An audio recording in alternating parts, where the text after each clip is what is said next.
Okay.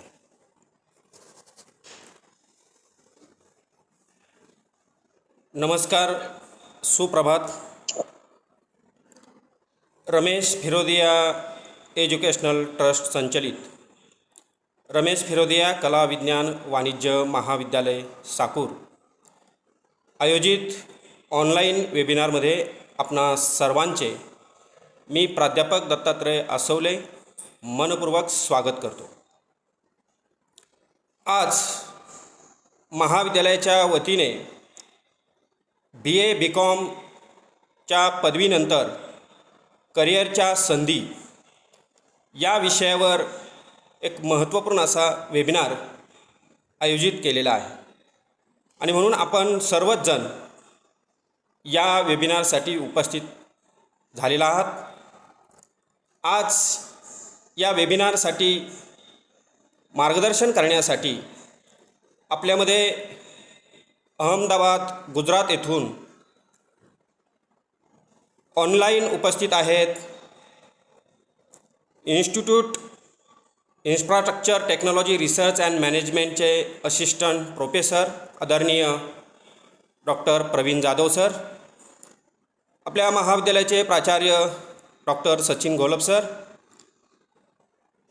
त्याचबरोबर महाविद्यालयाचे उपप्राचार्य प्राध्यापक रणजित गिरी सर, कला विभाग प्रमुख आदरणीय कल्पना शेळके मॅडम, विज्ञान विभाग प्रमुख प्राची भोर मॅडम आणि आजच्या या वेबिनारचे समन्वयक प्राध्यापक गणेश कुलकर्णी सर, सर्व प्राध्यापक, विद्यार्थी आणि इतर महाविद्यालयातून उपस्थित असलेले विद्यार्थी प्राध्यापक सर्वांचं पुन्हा एकदा मी मनपूर्वक स्वागत करतो.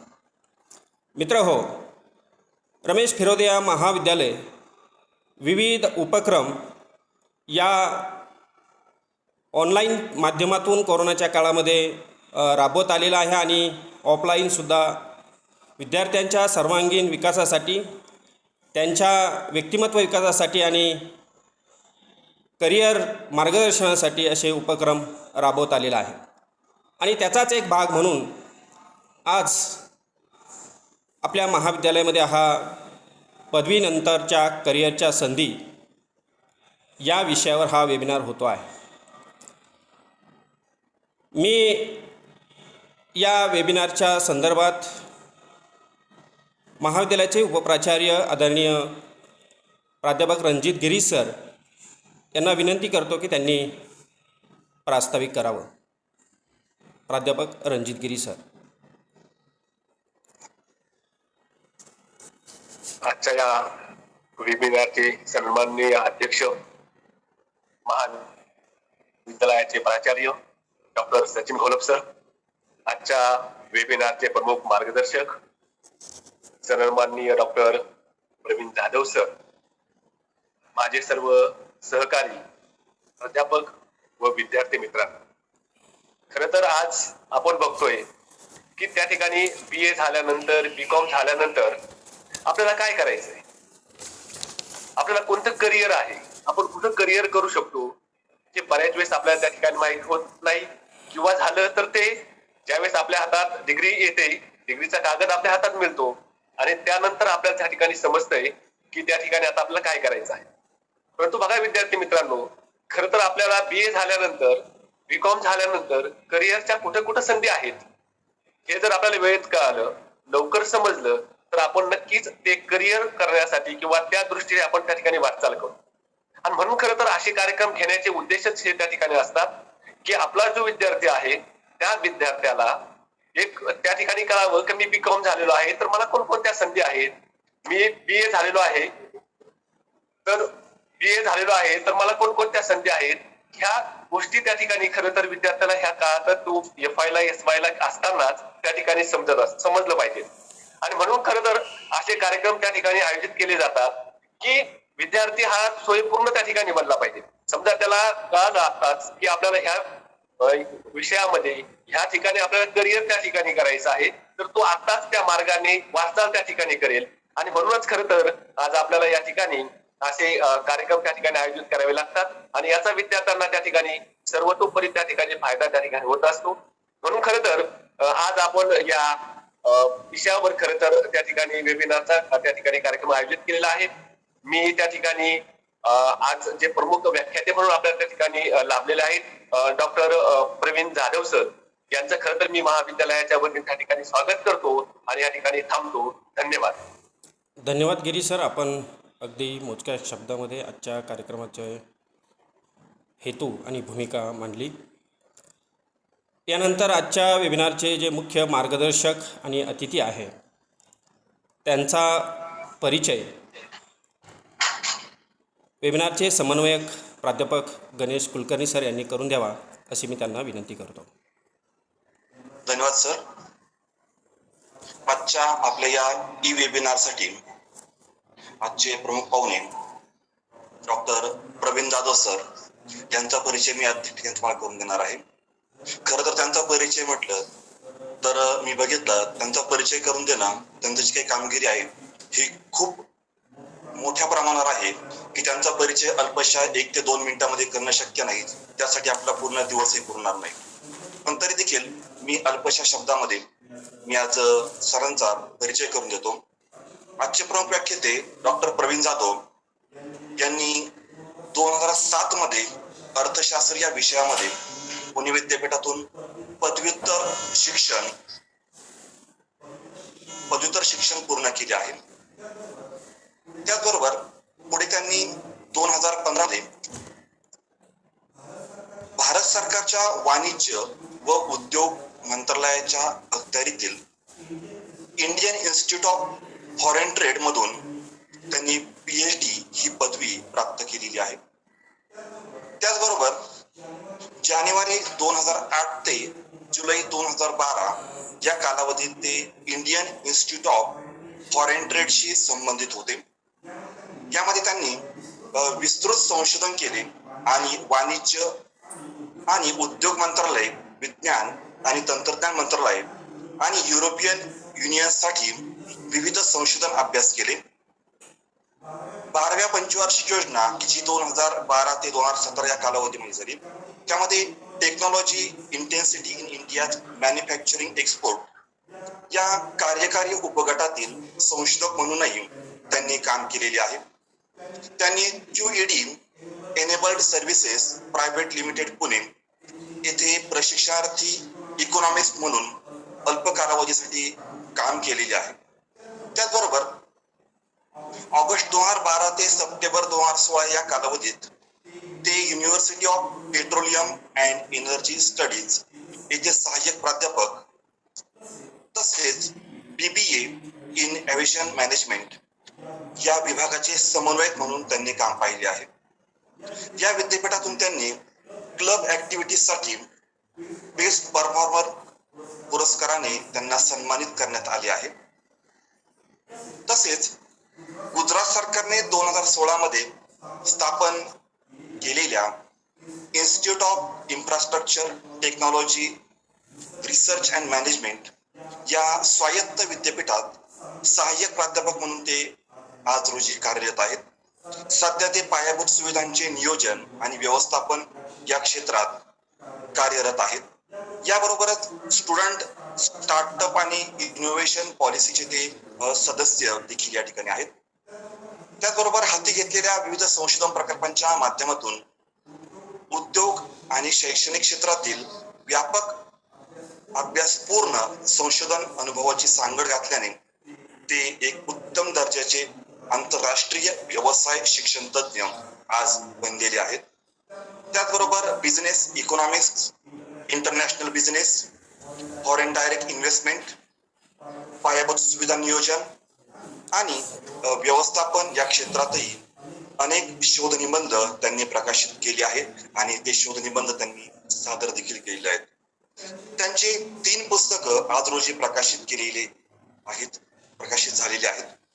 त्याचबरोबर FDI वरील प्रशंसनीय कार्याबद्दल त्यांना यंग अचिव्हर्स पुरस्काराने सन्मानित करण्यात आले आहे आणि 2 आंतरराष्ट्रीय परिषदांमध्ये त्यांनी सर्वोत्कृष्ट पेपर पुरस्कार मिळालेले आहेत. याबरोबरच अशा विविध क्षेत्रामध्ये त्यांनी सखोल अशी कामगिरी केली आहे. या अल्पशा परिचयाबरोबरच मी प्राध्यापक अस्वले सर यांना विनंती करतो की त्यांनी पुढील कार्यक्रमाची सूत्र हाती घ्यावी. धन्यवाद सर. आपण आजच्या प्रमुख अतिथींचा म्हणजेच शिक्षण क्षेत्रामध्ये आणि संशोधनाच्या क्षेत्रामध्ये आपला एक ठसा आणि आपलं एक नाव ज्यांनी निर्माण केलेलं आहे अशा डॉक्टर प्रवीण जाधव सरांचा आपण परिचय करून दिला. खरं तर करिअर मार्गदर्शन हे महाविद्यालयातील विद्यार्थ्यांना या शिक्षण घेत असताना या टप्प्यावर अत्यंत आवश्यक अशा प्रकारची गोष्ट असते. आपल्या जीवनामध्ये काही एक दिशा मिळावी आणि एक निश्चित अशा प्रकारचं मार्गदर्शन जर असेल तर या पदवीनंतरच्या शिक्षणानंतर आपल्याला नेमक्या कोणकोणत्या संधी उपलब्ध आहेत याचं मार्गदर्शन आपल्याला हवं असतं. आणि म्हणून मी आपल्या सर्वांच्यामध्ये अधिक वेळ न घेता आजच्या कार्यक्रमाच्या वेबिनारचे प्रमुख मार्गदर्शक डॉक्टर प्रवीण जाधव सर यांना मी विनंती करतो की त्यांनी BA BCom नंतरच्या पदवीनंतरच्या करिअरच्या संधी या विषयावर मार्गदर्शन करावं. आदरणीय डॉक्टर प्रवीण जाधव सर. धन्यवाद गणेश कुलकर्णी सर, दत्ता आसावले सर आणि रणजित गिरी सर. तुम्ही दिलेलं जो पार्श्वभूमी हे खरोखर या कार्यक्रमासाठी योग्य आहे. प्रथमतः व्याख्यान सुरू करूयापूर्वी मी रमेश फिरोदिया कॉलेज सापूर आणि माझे वर्गमित्र डॉक्टर सचिन घोलप यांचं आभार व्यक्त करतो की यांनी मला या कार्यक्रमासाठी बोलवलं. तर प्रथमतः तुम्ही जे बॅकग्राऊंड दिलं त्याआधी मला काहीतरी सांगावंसं वाटतं, कारण हे जे आता जी माझी पार्श्वभूमी आहे तर त्याच्या अगोदरचं जीवन मला वाटतं की अगोदर एक 5 मिनिटांमध्ये मी सांगितलं तर ते एक योग्य ठरेल. कारण जरी मी या ठिकाणी आज असलो तरी मी पण म्हणजे तुम्ही सापूर गाव म्हटलं तर मी पण अहमदनगर जिल्ह्यातल्या एका छोट्याशा खेड्यातून आलेले. त्याचं नाव आहे ब्राह्मणवाडा, अकोले तालुका, जिल्हा अहमदनगर. आणि बऱ्याच दिवसातून मराठीतून भाषण जातं त्यामुळे थोडस मराठी मे बी म्हणजे चुकू शकतं, पण ते तुम्ही मानून घ्या. कारण जेव्हा तुम्ही माझा ओळख करून दिली आणि तुम्ही सांगितलं की मी या ठिकाणी आहे, पण त्याच्यापूर्वी मी जेव्हा मी आता विचारच करत होतो की मी आता जे काही स्टुडंट इथे आहेत त्यांच्यासारखाच एक स्टुडंट ग्रामीण भागातून 12वी नंतर करायचं काय हा प्रश्न समोर होता. आणि 12वी नंतर कॉलेज गावामध्ये नव्हतं, तर आमच्या गावापासून जवळ ओतूर इथे म्हणजे ते जुन्नर तालुक्यात येतं आणि पुणे जिल्ह्यामध्ये येतं. तर तिथे मी शिक्षणासाठी BA ला प्रवेश मला मिळाला. तर BA ला प्रवेश मिळण्याच्या अगोदर म्हणजे पार्श्वभूमी अशी की मी सेकंड इयर पासून कॉलेज झालं, कारण फर्स्ट इयर मी एक्सटर्नल केलं. कारण 12वी नंतर मध्ये कारण काय होतं की बरंच आपलं जे काही करिअर आहे ते आपले घरचे ठरवतात. तर माझा भाऊ फार्मसी मध्ये तो शिक्षण घेत होता. तो म्हणला की लायसन्स तू एका मेडिकलवर कॉलेज काम कर आणि मग तिथून आपण मेडिकल टाकू, असा एक प्रकारचं एक बॅकग्राऊंड तयार झालेलं होतं. त्यामुळे मी एका मेडिकल मध्ये जॉबला लागलो. परंतु पाऊस चालू झाला आणि घरच्यांनी की शेती करणार कोण, कारण शेती करण्यासाठी माणसं हवी आहे. आणि मग मला घरी बोलून घेण्यात आलं म्हणजे जेव्हा मी मेडिकल मध्ये काम करत होतो. आणि तेव्हा मिळालं की मी त्यावेळेस माझ्या भावानी फर्स्ट इयर BA साठी एक्सटर्नल ऍडमिशन पुणे विद्यापीठातून घेतलं. आणि ते फर्स्ट इयर मी फर्स्ट क्लासमध्ये पास झाल्यानंतर घरच्यांना वाटलं की नाही हा काहीतरी करू शकतो, म्हणून मला सेकंड इयरला कॉलेजला पाठवलं. कॉलेजला जात असताना प्रॉब्लेम असा होता की आमची सकाळची बस 6:30 ला असायची, तर बऱ्याच वेळा मिस होऊन घ्यायची. त्यामुळे पहिल्या दुसऱ्या लेक्चर मी बऱ्याच वेळा अटेंड करू शकतो नाही. इव्हन येणाऱ्याची बस 11 वाजता होती म्हणून 10:30चं लेक्चर मी कधी अटेंड केलं. तर अशा प्रकारचं सेकंड आणि थर्ड इयर मी पास झाल्यानंतर पुढचा प्रश्न होता की करायचं काय. कारण जो प्रश्न आता विद्यार्थ्यांना आहे की BA आणि BCom नंतर करायचं काय, तर हा प्रश्न माझ्याकडे पण होता. कारण आपल्याकडे सिस्टम अशी आहे, जो सर्वात चांगला विद्यार्थी तो सायन्सला झाला, जो त्यानंतर थोडा ठीक आहे तो BCom आणि जे काही म्हणजे त्यांचं काही होऊ शकत नाही ते BA ला जाणारे विद्यार्थी, त्यामधला मी एक विद्यार्थी असं माझं जीवन होतं. आणि त्यामुळे कोणी असं सिरियस काही घेत नव्हतं. परंतु BA झाल्यानंतर मी BA मध्ये टायपिंगचा क्लास केला होता, म्हणून मला पुण्यामध्ये एक जॉब होता की जो डेटा एंट्री ऑपरेटर. काम होतं सकाळी 8 ते संध्याकाळी 8. टायपिंगचं काम होतं. फक्त 1 महिना काम केलं, त्यांनी मला काही पगार वगैरे दिला नाही. पण त्यावेळेस असं झालं की त्यांनी सांगितलं की एक एक्सचेंज रेट वाढल्यामुळे आपल्या काही युएसच्या कंपनीचे त्यांनी काम देणं बंद केले. तेव्हा मला कुठेतरी इकॉनॉमिक्स कुतूहल निर्माण झालं की हा एक्सचेंज रेटमुळे जर आपला जॉब जाऊ शकतो, करन्सी जर व्हॅल्युएशन त्याचं एक्सचेंज रेट फ्लक्च्युएशन झालं तर आपला जॉब जाऊ शकतो. तर हे इकॉनॉमिक्स काय, अर्थशास्त्र काय, म्हणून मला पुढे शिक्षण घेण्याची इच्छा निर्माण झाली. आणि त्यावेळेस पुणे विद्यापीठामध्ये, म्हणजे बऱ्याच लोकांना माहित पण नसतं की पुणे विद्यापीठामध्ये पण एक अर्थशास्त्राचा विभाग असतो. आणि त्या ठिकाणी मी ऍप्लिकेशन भरलं आणि मला इंटरव्ह्यू साठी गेल्यानंतर पहिला मुख्य प्रश्न, इंटरव्ह्यू इंग्लिश मध्ये. त्यावेळेस धन्वंतरी साठे, रोहिणी सायनी मॅडम ज्या फॉरेन ट्रेड विभागाच्या प्रमुख होत्या, त्यांनी माझा इंटरव्ह्यू चालू केला आणि इंग्लिश मध्ये बोलणं खूप आवडलं. म्हणजे मला त्यावेळेस काहीच बोलता नाही, कारण मराठी बॅकग्राऊंडचा विद्यार्थी एकदम इंग्लिश मध्ये इंटरव्ह्यू कसा देणार. परंतु ऍक्च्युली मी जेव्हा शेती केली होती, म्हणजे कोणतंही काम असो, म्हणजे मला सांगायचा मुद्दा आहे की त्याला कमी लेखू नका. कारण त्यांनी प्रश्न असा विचारला होता मला की भारतीय अर्थव्यवस्थेसमोर like what are the different issues and challenges in front of Indian agriculture and how we can improve the condition of Indian agriculture. Simple प्रश्न होता, मला इंग्लिशमध्ये उत्तर देणं खूप अवघड जातं.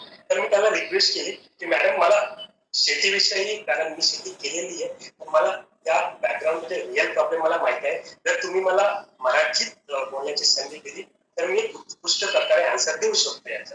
आणि त्यांनी मला परवानगी दिली. आणि म्हणजे मी शेती केली असल्यामुळे मी जवळजवळ अर्धा तास बोलतच राहिलो की शेतीसमोरील प्रश्न काय आणि आपण कसे ते सोडवू शकतो. आणि अशा प्रकारे माझं मास्टर्स कम्प्लीट झालं. आणि त्यानंतर बरेच लोक काय करतात की मास्टर्स कम्प्लीट झालं की नेटची तयारी करायची, कारण आपल्याला एकच माहिती असतं मास्टर्स नंतर की प्रोफेसर व्हायचं असेल तर नेटची एक्झाम द्यावी लागते.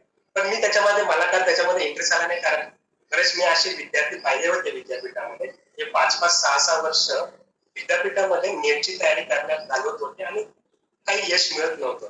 आणि त्यामुळे मी ठरवलं की वेळ न दवडता, कारण मी पुणे विद्यापीठात कमाशिका योजनेमध्ये काम करतो आणि लास्ट दिवस होता मला कमाशिका योजनेचा. आणि त्या ठिकाणी एक टीवेडी इनेबल्ड सर्व्हिसेस कंपनीचे लोक आले होते की आम्हाला ट्रेनिंग इकॉनॉमिक्स म्हणून लोक पाहिजे. आणि त्यांचं जॉब प्रोफाईल हे होतं की युएस मधून काही असाइनमेंट येतील ते तुम्हाला सॉल्व्ह करून द्यायचे आहे आणि प्रत्येक तासासाठी ते काहीतरी $15 ते $20 देणार.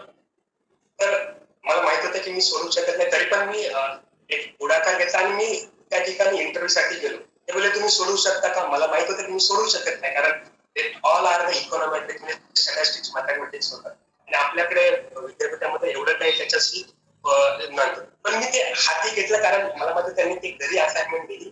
मी बऱ्याचशा स्टॅटिस्टिक्स आणि इतर डिपार्टमेंटच्या विद्यार्थ्यांना गोळा करून ते सॉल्व्ह केलं. आणि ऑब्व्हियसली ते मी जेव्हा मी सॉल्व्ह केलं आणि मला तो जॉब मिळाला, त्यानंतर मला आठवलं की नाही, माझा हा जॉब नाही, कारण ते रात्री कधी 12-1 वाजेपर्यंत तो जॉब करायला लागायचा.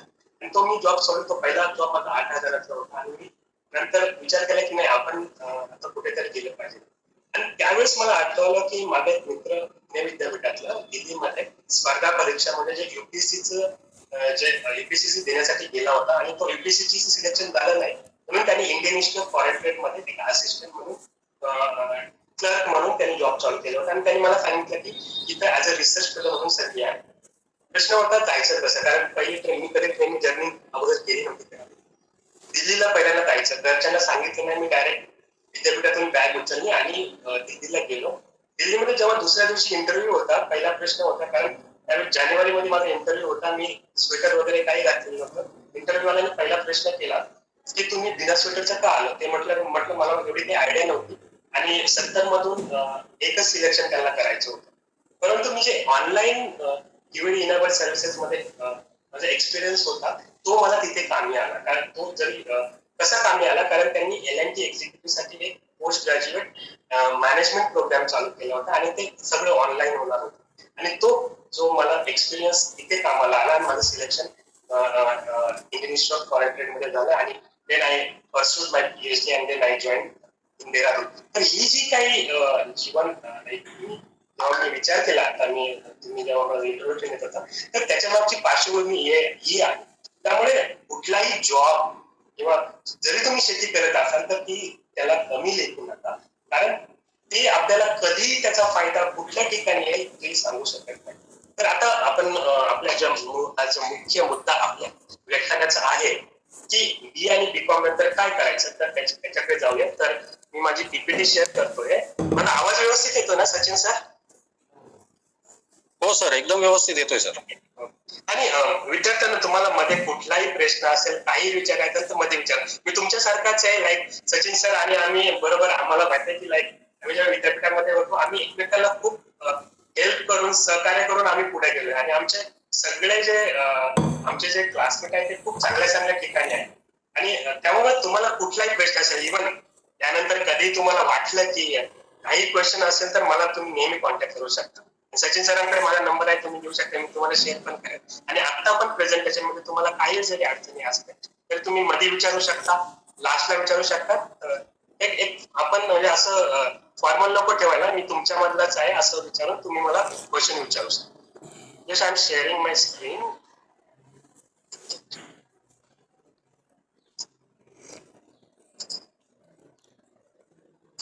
स्क्रीन विजिबल आहे? हो सर. ओके.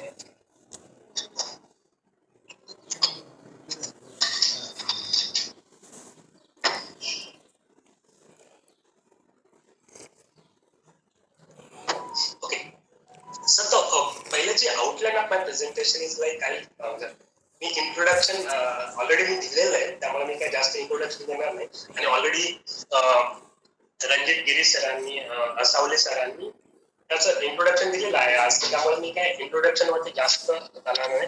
मी डायरेक्टली बीकॉम नंतर काय जॉब ऑपॉर्च्युनिटीज अवेलेबल आहेत, नंतर बीए नंतर काय आहेत, आणि कंक्लुजन म्हणजे फायनली तुम्ही कुठे जायला पाहिजे आणि कशा प्रकारे त्याची निवड केली पाहिजे याच्याविषयी मी बोलणार आहे.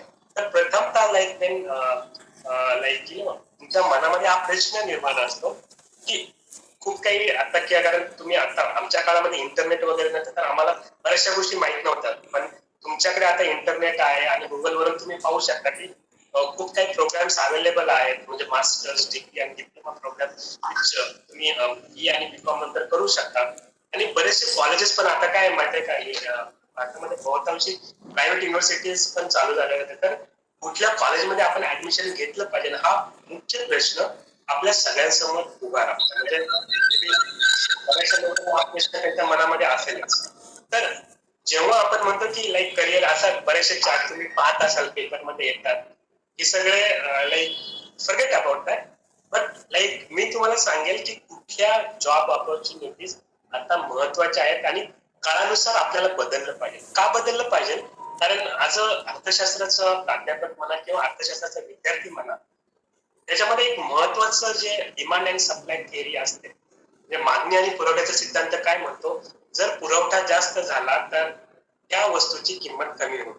म्हणजे आता इंजिनिअरिंग आणि इंजिनिअरिंग क्षेत्रात झालंय काय की, किंवा इव्हन तुम्ही एमबीए म्हणता, मॅनेजमेंट क्षेत्रात झालंय काय की सप्लाय खूप आहे, कारण प्रत्येकाला व्हाईट कॉलर जॉब हवा असतो आणि प्रत्येकाचे आई वडील सांगत असतात नाही माझा मुलगा जर इंजिनियर झाला तर त्याला चांगला जॉब मिळेल. तर आज इंजिनिअरिंगची अवस्था अशी की 10-12 हजार सॅलरी बऱ्याच इंजिनिअरला मिळत नाही. बहुतांशी इंजिनिअरचं स्किल कौशल्य आहे ते पण चांगलं नाहीये. त्यामुळे प्रथमतः जेव्हा तुम्ही करिअर किंवा जॉब ऑपॉर्च्युनिटी शोधता त्यावेळेस तुम्हाला काळानुसार तुम्हाला बदललं गेलं पाहिजे, हे खूप महत्वाचं आहे. कारण जर तुम्ही जे इंजिनिअरिंग म्हणा किंवा एमबीए म्हणा तर त्याच्याकडे जास्त फोकस केला तर मे बी असं होतं, कारण पुरवठा जास्त आहे, त्या लोकांचे विद्यार्थी जास्त आहे मार्केटमध्ये, त्यामुळे त्यांचं व्हॅल्यू नेहमी कमी राहणार. तर असं तुम्ही म्हणजे मी एक मिनिस्ट्री ऑफ कॉमर्स साठी मी एक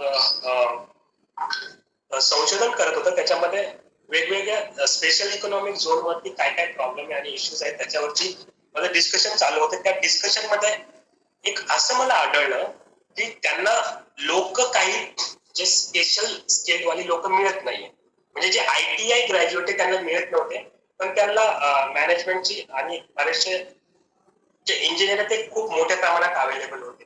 तर झालं काय, ITI ग्रॅज्युएटला ते जास्त पगार देत होते मॅनेजमेंट म्हणजे MBA झालेल्या किंवा इंजिनिअरिंग झालेला असं. तर त्यासाठी म्हणजे याच्यातून काय मुख्य आहे की तुम्ही जेव्हा तुमचं करिअर किंवा शोधणारे जॉब ऑपॉर्च्युनिटीज बीकॉम नंतर किंवा एमकॉम नंतर किंवा जो तुम्हाला कोर्स करायचा आहे त्याचं या सध्याच्या काळामध्ये काय महत्व आहे हे तुम्हाला जाणून घेणं खूप महत्वाचं आहे. तर आपल्याला म्हणजे जेव्हा आपण पाहतो की बीकॉम नंतर काय करायला पाहिजे, तर म्हणजे तुम्ही टीचिंग मध्ये जाऊ शकता, जेव्हा तुम्ही एमकॉम किंवा ईजीसी नीट करेल किंवा बीएड करू शकता. नंतर तुम्ही अकाउंटिंग मध्ये भरपूर तुम्हाला सांगितलं जातं की सीए, ICWI, CFA हे प्रोफेशनल कोर्सेस आहे, ते तुम्ही करू शकता, किंवा तुम्ही MBA इन फायनान्स करू शकता, MBA इन मार्केटिंग करू शकता, किंवा you can go for a government field like UPSC, SSC and other, or you can also do the MA in economics. तर तुम्ही MA पण इकॉनॉमिक्स करू शकता आता बीकॉम मध्ये, किंवा तुम्ही स्वतःचा बिझनेस चालू करून सर्व्हिस इंडस्ट्री चालू करू शकता. तर जेव्हा हे मी म्हणतो की हे वेगवेगळे अवेलेबल आहेत, तर आपण पाहूया आता की कुठला कोर्स केल्याने तुम्हाला किती प्रकारचं पॅकेज मिळू शकतं आणि तुम्ही कुठल्या कॉलेजमध्ये ऍडमिशन घेतलं पाहिजे. तुम्ही म्हणता की एमबीए करणं, मी तुम्हाला आताच सांगितलं की एमबीए करणाऱ्या लोकांना पण 12-15 हजारापर्यंतच्या जास्त जॉब मिळू शकत नाही. पण ठीक आहे, ते दॅट इज स्पेसिफिक की जेव्हा तुम्ही एखाद्या खूप अननोन कॉलेजमधून डिग्री घेता, किंवा ज्याचं प्रायव्हेट कॉलेज आहे, ज्याचं काही त्याच्याकडे काही फॅकल्टी चांगले नाही, किंवा त्याचं ओव्हरऑल रेप्युटेशन खराब आहे, त्याच्या कॉलेजमधून जेव्हा करता त्यावेळेस त्यांना तुम्ही करू शकता. तर मास्टर्स जेव्हा एमबीए म्हणतो त्यावेळेस ते एमबीए तुम्ही जर करायचं असेल तर तुम्हाला खूप चांगला कॅटचा अभ्यास करावा लागेल, जी कॉमन ऍडमिशन टेस्ट असते. आणि जर त्या कॉमन ऍडमिशन टेस्ट मध्ये जर तुम्हाला चांगले मार्क मिळाले तर तुम्ही लाईक IIM सारख्या चांगल्या इन्स्टिट्यूट मध्ये तुम्हाला ऍडमिशन मिळू शकतं.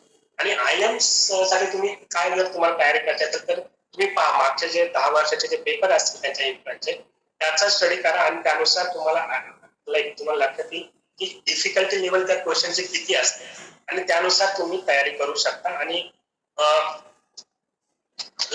if you see the salary which you get after completing the MBA from reputed institute like IIM and IIT, even IITs मध्ये पण मॅनेजमेंट डिपार्टमेंट आहे, आणि मी इथून PhD केली इंडिव्हिज्युअल ऑफ फॉरेन, त्यांचं पण MBA इंटरनॅशनल बिझनेस मध्ये स्पेसिफिकली आहे. तर तुम्हाला 5 ते 25 लाखापर्यंत जॉब जेव्हा तुम्ही एका रेप्युटेड इन्स्टिट्यूट मध्ये MBA करू शकता, ते करू शकता. तर ही जी ऍव्हरेज सॅलरी आहे ती मार्केटिंग अँड ऑपरेशन मॅनेजर साठी आणि ह्युमन मॅनेजर साठी अवेलेबल आहे 272K. आणि तुम्ही जर पाहिलं ना की या MBA नंतर कुठल्या रेप्युटेड कंपनीज हायर करतात, जसं Tata consultancy services limited, Accenture, Ernst and Young, Infosys limited, HDFC, भरपूर काही कंपन्या आहेत. इव्हन द मेनी म्हणजे multinational enterprises we have in India. तर त्या मल्टीनॅशनल एंटरप्राइजेस मध्ये तुम्ही जॉब करू शकता. तर हा पहिली एक अपॉर्च्युनिटी झाली की जी आपण बीकॉम नंतर करू शकतो.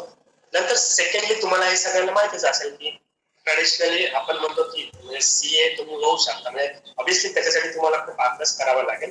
सो CA हा एक तुमच्यासाठी बेटर करिअर ऑप्शन असू शकतो, पण त्यासाठी तुम्हाला खूप मेहनत घेणं गरजेचं असतं. कारण तुम्हाला माहित असेल की CA साठी तुम्हाला 3 स्टेजेस मधून पास व्हावं लागतं, जसं CPT, IPCC आणि CA फायनल्स. आणि ते झाल्यानंतर जेव्हा तुम्ही 2.5 वर्षाचा इंटर्नशिप करता त्यावेळेस तुम्ही सर्टिफाईड चार्टर्ड अकाउंटंट होता.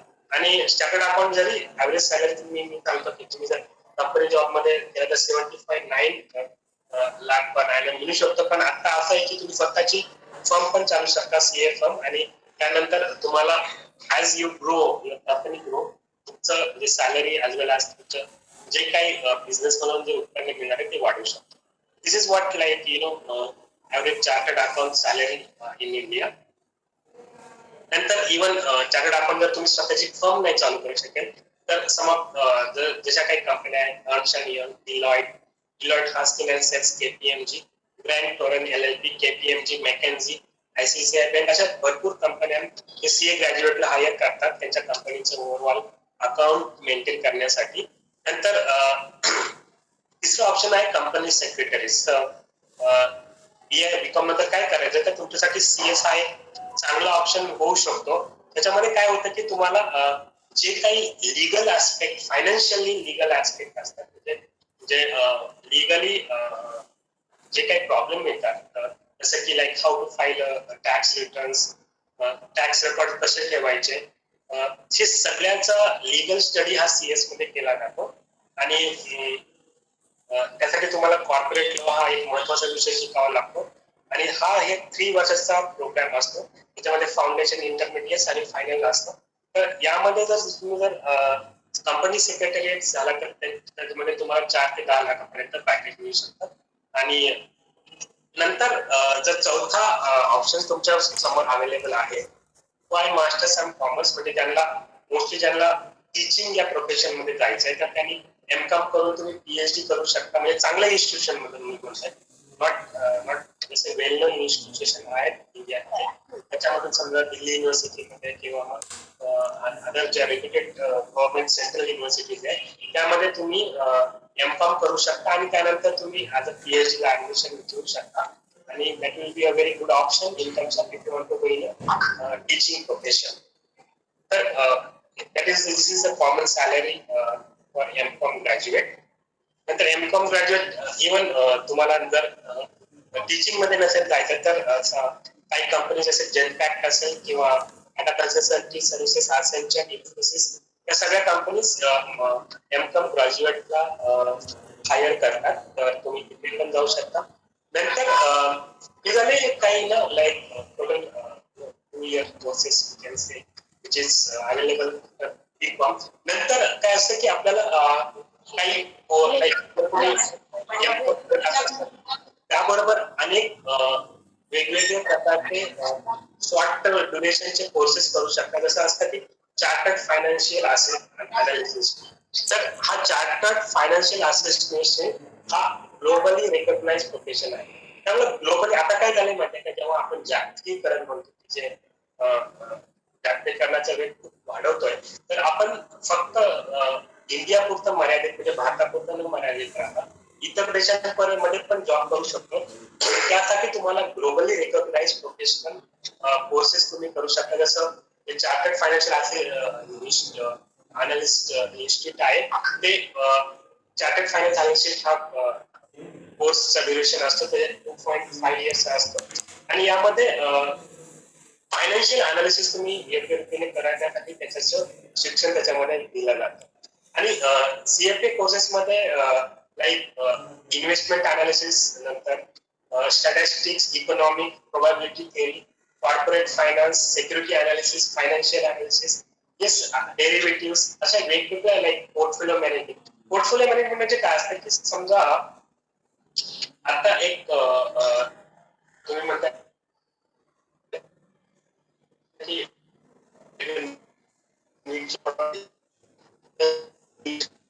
करू शकता, तर तुम्हाला पोर्टफोलिओ बनतं. त्यामध्ये वेगवेगळ्या फायनान्सच्या लोकांची गरज असते की कुठल्या कंपनीचे शेअर्स आपण त्या पोर्टफोलिओ मध्ये घेतले पाहिजे, त्याच्यामुळे आपल्या पोर्टफोलिओचे जे रिटर्न आहे ते चांगले मिळतील. तर या सगळ्या अनालिसिस साठी चार्टर्ड फायनान्शियल अनालिसिस हा एक चांगला कोर्स असेल.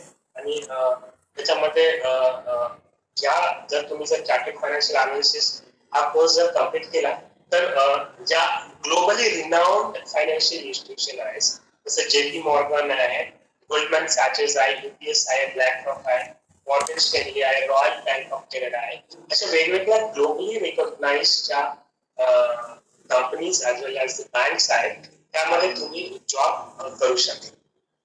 आतापर्यंत कोणाला काही क्वेश्चन्स, काही प्रॉब्लेम आहे का? की माझं बोलणं सगळ्यांना समजतं की काही इश्यू आहेत तर सांगा.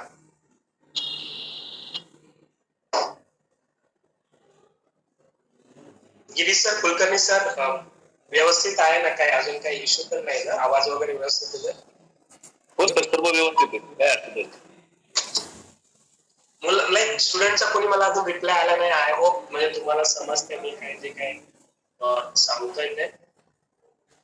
हो सर, समजतं. तुम्हाला काही इश्यू असते तर तुम्ही मला सांगू शकता. सो नंतर दिस इज म्हणजे ही ऍव्हरेज सॅलरी आहे जर तुम्ही चार्टर्ड फायनान्शियल अनालिसिसचा जर कोर्स कम्प्लीट केला. नंतर पण असं असतं की लाईक प्रत्येक आपल्या इव्हन इंडियामध्ये पण वेगवेगळ्या लोकेशनला वेगवेगळ्या प्रकारे पे केला जातो. तसं मुंबईमध्ये सर्वात जास्त तुम्हाला लाईक इफ यू M.Com और चार्टर्ड फायनान्शियल अनालिसिस तुम्हाला मुंबईमध्ये सर्वात जास्त पे स्केल मिळतो. नंतर अजून जे काही कोर्सेस आहेत त्याच्यामध्ये तुम्ही करू शकता. That is the business accounting and taxation course. तो specifically industry ready accountant job साठी हा मेजरली कोर्स आहे ते आणि हा एक बीकॉम नंतर एक चांगला करिअर ऑप्शन तुमच्यासाठी होऊ शकतो. त्याच्यामध्ये मेजरली काय असतं की जसं ERP सॉफ्टवेअर आहे, नंतर finalisation of financial statements, GST जो आता नवीन आपल्याला म्हणते की जीएसटी नवीन जर तुम्हाला चांगलं नॉलेज असेल तर तुम्हाला खूप काही जॉब ऑपॉर्च्युनिटी असतात. म्हणजे जसं आता जर तुम्हाला तुम्ही ज्यावेळेस तुम्ही समजा 10 वर्ष तुमचं वर्षापूर्वी तुमचं बीकॉम झालेलं असेल आणि तुम्हाला ओल्ड टॅक्स स्ट्रक्चरचीच माहिती असेल, पण जर तुम्ही स्वतःला जर जीएसटी बद्दल जर अपडेट न करत असाल तर खूप काही प्रॉब्लेम येऊ शकतात. तर जरी तुम्ही जॉबमध्ये गेला तरी तुम्हाला जे काही चेंजेस होतात फायनान्शियल सिस्टम मध्ये त्याच्याची रिलेटेड कोर्स करणे खूप जरुरी आहे. आणि त्यामुळे like GST, direct taxation, payroll, compliance, AIC, Excel, MIS reporting या सगळ्यांचा जो अभ्यास आहे बिझनेस अकाउंटिंग अँड टॅक्सेशन मध्ये केला जातो, या कोर्समध्ये केला जातो. आणि ऍव्हरेज सॅलरी त्याच्यामध्ये तुम्हाला जॉब प्रोफाईल जसं tax consultant, corporate legal assistant, company law assistant, financial manager, account executive and tax analysis अशा प्रकारचे जॉब तुम्हाला मिळू शकतात. आणि ही ऍव्हरेज सॅलरी असते जर तुम्ही हा कोर्स केला तर. नंतर त्यामध्ये E-क्लिअरन्स, HDFC, ॲसेंचर या मेजर कंपनी रिक्रुटमेंट करतात, ज्याच्या अकाउंट आणि टॅक्सेशन डिग्री मिळालेली आहे. नंतर अनेक एक कोर्स आहेत की ज्याच्यामध्ये certified management account like if you want to go out of India तर सर्टिफाईड मॅनेजमेंट अकाउंट हा globally acknowledge professional certification course आहे, जो institute of management accounts USA तर्फे केला जातो. आणि त्याच्यामध्ये दोन लाईक मॅनेजमेंट अकाउंटिंग आणि फायनान्शियल मॅनेजमेंट हे दोन महत्वाचे फील्ड्स कव्हर केले जातात. म्हणजे त्याच्यामध्ये like you can take financial planning, analysis, control, decision support and professional ethics या सगळ्या गोष्टीचा अभ्यास केला जातो. आणि तुम्ही इंटरनॅशनली मोस्ट ऑफ MNCs मध्ये जर तुमचा हा सर्टिफाईड मॅनेजमेंट अकाउंट कोर्स असेल तर तुम्हाला एक चांगल्या प्रकारच्या करिअर ऑपॉर्च्युनिटीज इंडिया बरोबर वेगवेगळ्या देशांमध्ये निर्माण होऊ शकतात. आणि त्यानंतर तुमची जी ऍव्हरेज सॅलरी असेल जर तुम्ही हा कोर्स केला तर. नंतर again Accenture, Price Water House Coopers, Wipro, Accenture technology solution and Ernst and Young या महत्वाच्या कंपन्या या CPA म्हणजे सर्टिफाईड मॅनेजमेंट अकाउंट सर्टिफिकेशन जर तुमचं झालं असेल तर त्याच्या वरून तुम्हाला रिक्रूट करतात. नंतर you have like US certified public account CPA course, तो अजून एक ग्लोबली रेकॉग्नाइज्ड प्रोफेशनल कोर्स आहे. त्याच्यामध्ये तो American institute of certified public accounts आणि राबवला जातो. आणि हा एक चांगला ऑप्शन तुम्हाला बीकॉम नंतर असू शकतो. आणि तुम्हाला जर CFA लायसन्स अवेल करायचं असेल तर तुम्हाला अकाउंटचं खूप चांगलं नॉलेज असावं लागतं. आणि अलॉंग विथ त्याच्यामध्ये एक्सटेन्शन एज्युकेशन असतो, त्याच्यामध्ये 150 आवर्स टायमिंग असतं. त्याच्यामध्ये तुम्हाला 4 पार्ट टाइम एक्झाम पास कराव्या लागतात. ऑब्व्हियसली तुम्हाला जर ह्या सगळ्या जर गोष्टी करायच्या असतील तर तुम्हाला कारण त्या ज्या एक्झाम असतात त्या खूप टफ असतात. कारण तुम्ही एक फायनान्शियली ऍडवायझर घेणार आहात, कारण तुम्ही एखाद्या कंपनीचं जे प्रॉफिट आहे ते तुमच्या डिसिजनवरती अवलंबून असणार आहे. त्यामुळे या सगळ्यांमध्ये तुमचं साऊंड नॉलेज या सगळ्या गोष्टींमध्ये असणं खूप महत्वाचं असतं. आणि ही ऍव्हरेज सॅलरी तुम्हाला मिळू शकते जेव्हा तुम्ही average certified public account course करू शकता. नंतर अजून एक महत्वाचा जो करिअर ऑप्शन तुमच्या समोर आहे that is financial risk management. कारण आपण पाहतो की फायनान्स जेव्हा आपण म्हणतो की रिस्क इज ऑलवेज जर तुमच्याकडे रिस्क जास्त तर रिटर्न जास्त असतात, तर ती रिस्क कशी मॅनेज करायची हे जर तुम्हाला माहित असेल तर you will be very you can start your on stock broker firm. You can actually work for some of the multinational enterprises and give them risk analysis. तर रिस्क मॅनेजर हे sales, private banking, loan organisation, credit market list, trading, marketing आणि financial services मध्ये काम करू शकतात. आणि तुम्हाला 10 ते 18 लाख per annum हा एवढा सॅलरी या कोर्स नंतर मिळू शकतो.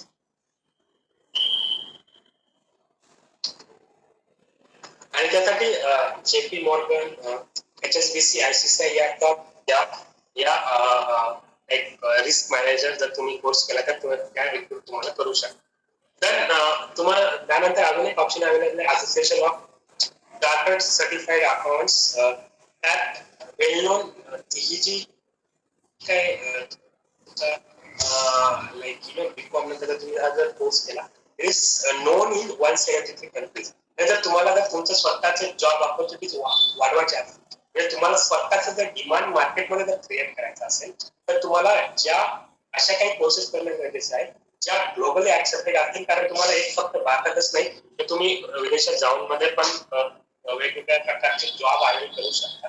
तर त्यासाठी association of chartered certified account जर तुम्ही असाल तर हे 173 कंट्रीज मध्ये can get a job. Sir तुमचं जे सॅलरी इंडियामध्ये 15 ते 16 लाखापर्यंत तुम्हाला मिळू शकते. आणि जसं earns and KPMG, Deloitte, Fidelity investment या सगळ्या वेगवेगळ्या कंपन्या या SEC जर तुमच्याकडे सर्टिफाईड कोर्स असेल तर तुम्हाला ते हायर करतात. नंतर अजून एक ऑप्शन तुमच्या बीकॉम नंतर अवेलेबल असतो, that is the certified financial planner. त्यामध्ये हा एक महत्वाचा कोर्स आहे. त्यामध्ये तुम्ही like insurance, tax issues, personalise financial advice या सगळ्याचे वेगवेगळ्या प्रकारचे फायनान्शियल प्लॅनिंग तुम्ही करू शकता. आणि याची ऍव्हरेज सॅलरी ही आहे. आणि ऑब्व्हियसली कुठल्याही जॉब मध्ये कसं असतं, जसं जसं तुमचा वर्क एक्सपिरियन्स वाढत जाईल तसं तसं तुमची सॅलरी जो ती वाढत जाते. समजा फर्स्ट इयर मध्ये 364K असेल तुमची, तर after experience of 10 to 19 years you will get the salary of 724K. So अशा प्रकारे तुम्ही जेव्हा जेव्हा एक्सपिरियन्स वाढत आहे तशा प्रकारे तुमचा पे स्केल पण तुमचा वाढत आहे. नंतर अजून एक ऑप्शन तुमच्याकडे इंडियामध्ये अवेलेबल शकतो तो that is the certified in investment banking. So it is a 6 month course. आणि हा एक अजून एक महत्वाचा म्हणजे तुम्हाला शॉर्ट टर्म साठी कोर्स करून जर तुम्हाला जॉईन व्हायचं असेल तर हा एक चांगला कोर्स तुमच्या साठी अवेलेबल असू शकतो.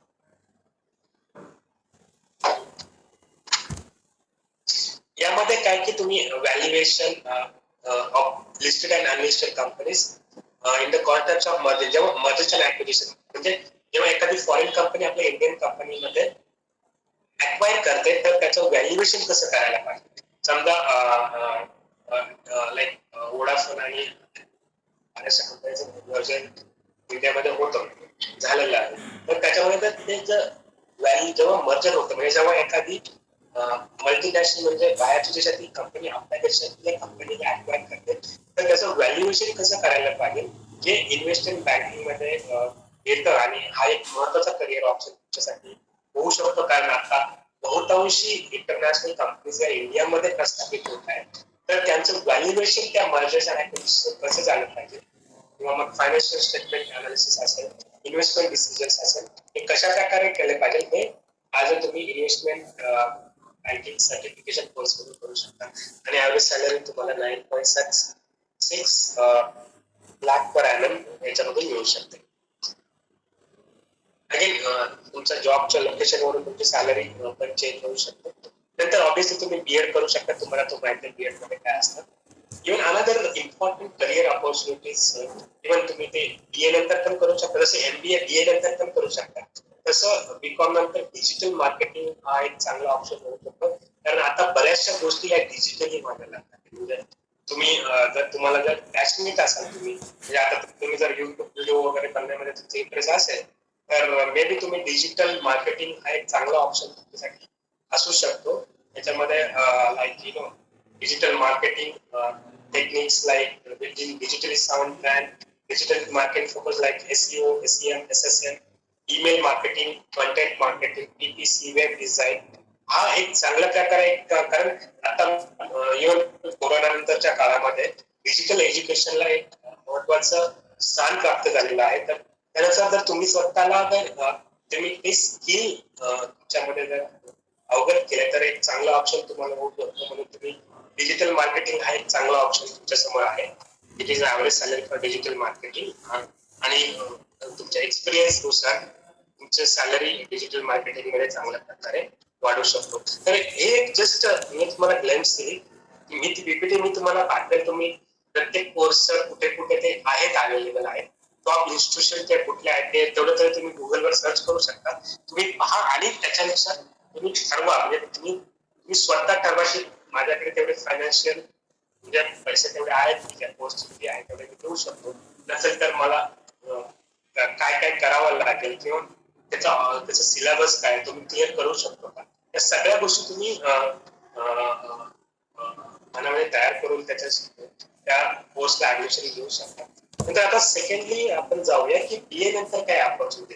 बीए ऑब्विसली जसं मी केलं, I did my masters in economics आणि त्यानंतर मी like I did PhD direct आणि त्यानंतर I join as a professor in some of the government institution. आणि प्रोफेसर असं असू शकतं की even as a economic professor I can get a job in म्हणजे इंजिनिअरिंग कॉलेजमध्ये पण मिळू शकतो मला, फार्मसीमध्ये पण शिकू शकतो. इव्हन मी लॉ स्टुडंटला पण शिकवलेले, कारण जे ट्रेड रिलेटेड लॉज आहेत, trade related intellectual property rights किंवा WTO जे वर्ल्ड ट्रेड ऑर्गनायझेशन आहे, यासारखे पॉइंट्स लिगली पण होतात. तर माझं जे मी जेव्हा देहरादूनला होतो university of petroleum and energy study मध्ये, त्यामध्ये मी इंजिनिअरिंग ॲज वेल ॲज लॉ आणि मॅनेजमेंट या तिन्ही डिसिप्लिनला मी इकॉनॉमिक्स शिकवला. तर जेव्हा तुम्ही बीए नंतर करता तर तुम्ही MA करू शकता किंवा जर मी सांगितलं MBA करू शकता. आता एक नवीन क्षेत्र आहे ज्याच्यामध्ये तुम्ही खूप मोठ्या करिअर ऑपॉर्च्युनिटीज आता अवेलेबल आहे. त्याच्यामध्ये बिझनेस अनालिटिक्स हा एक खूप चांगला पर्याय तुमच्यासमोर असू शकतो. नंतर तुम्ही डेटा सायंटिस्ट बनू शकता, डिजिटल मार्केटिंग बनू शकता किंवा ऍज अ लॉयर पण तुम्ही ऍज अ प्रोफेशन चालू करू शकता. तर आपण पाहूया की समजा तुम्हाला MA मध्ये जायचंय. MA मध्ये डिपेंड ऑन युअर इंटरेस्ट की तुम्हाला कुठल्या सब्जेक्ट मध्ये स्पेशलायझेशन करायचंय. की समजा तुम्हाला हिस्ट्री आवडत असेल तर तुम्ही हिस्ट्री करू शकता, पण त्यानंतर तुम्ही पहा की हिस्ट्रीसाठी कुठल्या जॉब ऑपॉर्च्युनिटीज अवेलेबल आहेत. कारण आमच्या म्हणजे जेव्हा मी मास्टर्स करत होतो तर इंग्लिशला खूप म्हणजे डिमांड दिलं जायचं. तुम्ही BA नंतर जर MA इंग्लिश मधून केलं तर खूप चांगलं. That is not like real case. कारण तुम्ही त्यानंतर कुठल्या जॉब ऑपॉर्च्युनिटीज अवेलेबल आहेत त्याचं एक अनालिसिस करणं स्वतः गरजेचं आहे. तुम्ही जो काही सब्जेक्ट घ्याल मास्टर्स मध्ये स्पेशलायझेशन, त्यानंतर तुम्हाला कुठल्या फील्डमध्ये अपॉर्च्युनिटीज अवेलेबल आहे त्या पाहून जर तुम्ही स्पेशलायझेशन निवडला तर ते एक महत्वाचं डिसिजन होतं. समजा तुम्हाला इकॉनॉमिक्स पाहिजे तर तुम्ही MA इकॉनॉमिक्स घेऊ शकता किंवा मग लाईक मास्टर्स नंतर नेक्स्ट देऊ तुम्ही ऍज अ टीचिंग मध्ये जाऊ शकता. पण याच्यामध्ये एक महत्वाचा पॉइंट आहे इथे आहे की जेव्हा तुम्ही तुमचं मास्टर्स डिग्रीसाठी जे कॉलेज युनिव्हर्सिटी निवडणार आहे ते एक रिकॉग्नाइज्ड युनिव्हर्सिटी असणं गरजेचं आहे. कारण ऑब्विसली जेव्हा तुम्ही मार्केटमध्ये तुम्हाला जॉब केव्हा मिळेल की जेव्हा तुमच्याकडे जे स्किल आहेत जे कंपनीला लागतात ते जर स्किल किंवा ज्या जॉब साठी समजा तुम्ही MA हिस्ट्री केलं आणि हिस्ट्रीसाठी तुम्ही जॉब शोधत असाल तर कुठल्या कुठल्या जॉब ऑपॉर्च्युनिटी आहेत त्या रिलेटेड स्किल तुमच्याकडे असेल. समजा आता महाराष्ट्र गव्हर्नमेंट भरपूर जे आपले किल्ले आहेत ते किल्ले संवर्धनाचं काम करतात. जसं तुम्ही रायगडावर पाहत असाल माझं कुठे त्याचं काम करत पूर्ण गड ते जसा पहिला होता तसं ते बनवण्याचं काम करतात. तर जर तुम्हाला हिस्ट्रीची आवड असेल आणि तुम्ही जर तुम्हाला त्याचं साऊंड वगैरे असेल तर आज तुम्ही ऍज अ कन्सल्टंट म्हणून त्या प्रोजेक्टवरती काम करू शकता. तर तुम्हाला म्हणजे असं काही नाही की इकॉनॉमिक हिस्ट्रीज घ्या किंवा जॉग्राफीज घ्या किंवा सायकोलॉजी घ्या. तर तुम्हाला स्वतःला ठरवावं लागेल की माझा इंटरेस्ट कुठे आहे आणि जॉब ऑपॉर्च्युनिटीज काय आहे. बोर तर होत नाही ना सगळ्यांना. नाही. ओके. नंतर ऑब्विसली यू कॅन जसं मी तुम्हाला MBA विषयी माहिती दिलेली याच्या अगोदर BCom नंतर पण तुम्ही करू शकता. तर जेव्हा तुम्ही MBA करता तेव्हा आता कसं जसं जेव्हा मी university of petroleum and energy studies मध्ये होतो त्यांच्याकडे म्हणजे MBA असं मार्केटिंग फायनान्स एवढ्याच मराठीत नव्हतं. तर आता काय आहे की त्याचं MBA इन बिझनेस अनालिटिक्स पण होतं, नंतर MBA in supply chain management, MBA aviation management, MBA in port and shipping management, त्याचे स्पेशलाइज कोर्सेस त्यांनी चालू केलेले होते. त्यामुळे काय होतं की तुमच्याकडे जर स्पेसिफिक नॉलेज असेल, जेव्हा मी तिथे जॉब करत होतो तर MBA इन एव्हिएशन मॅनेजमेंट आणि ज्यांनी BBA इन एव्हिएशन मॅनेजमेंट केलं होतं, तर एअर इंडिया स्टॅटने सगळ्या मुलांना जॉब दिला होता, म्हणजे like whole batch was placed. तर अशा प्रकारे जर तुम्ही स्वतःला एक स्पेशलाइज फील्ड मध्ये MBA जर तुम्ही केलं, इव्हन MBA करता करता जे ग्लोबली रेकॉग्नाइज कोर्सेस आहे आता इंटरनेटवरती भरपूर courses international university free of cost तुमचा कोर्स झाला किंवा अदर प्लॅटफॉर्मवर अवेलेबल आहे.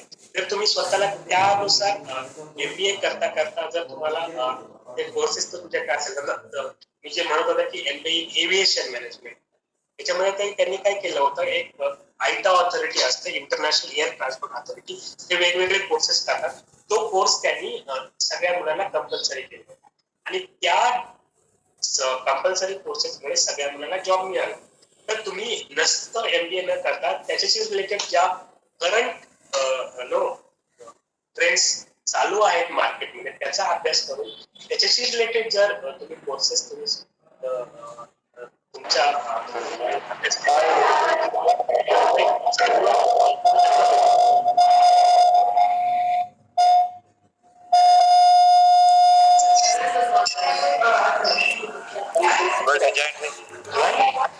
जॉईन आहे त्यांना.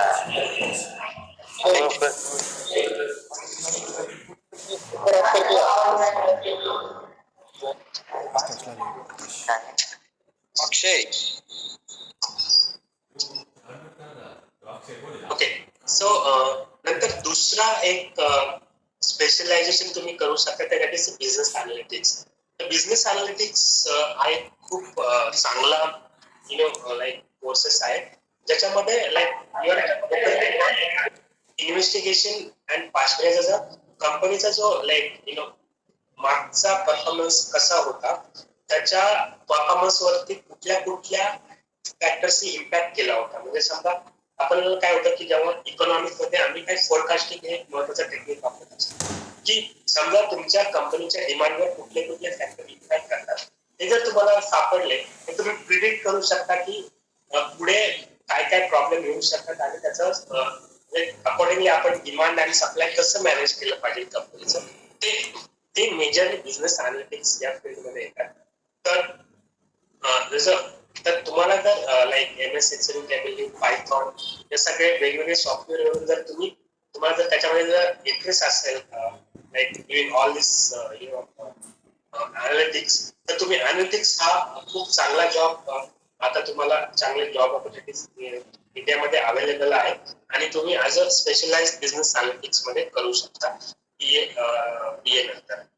सो नंतर तुम्ही ऍज अ डेटा सायंटिस्ट पण जॉब लाईक BA नंतर करू शकता, ज्याच्यामध्ये अल्गोरिदम, सायंटिफिक मेथड्स, अनस्ट्रक्चर आणि स्ट्रक्चर डेटामध्ये डेटाला, कारण right now big data analytics is one of the important field which is coming up. तर जर तुम्हाला त्याच्याविषयी like if you have sound knowledge of data science, तर तुम्ही एक चांगल्या प्रकारे जॉब तुम्हाला जसं मशीन लर्निंग आहे, डिजिटल मार्केटिंग आणि टेक्नॉलॉजी हा तुम्हाला मिळू शकतो.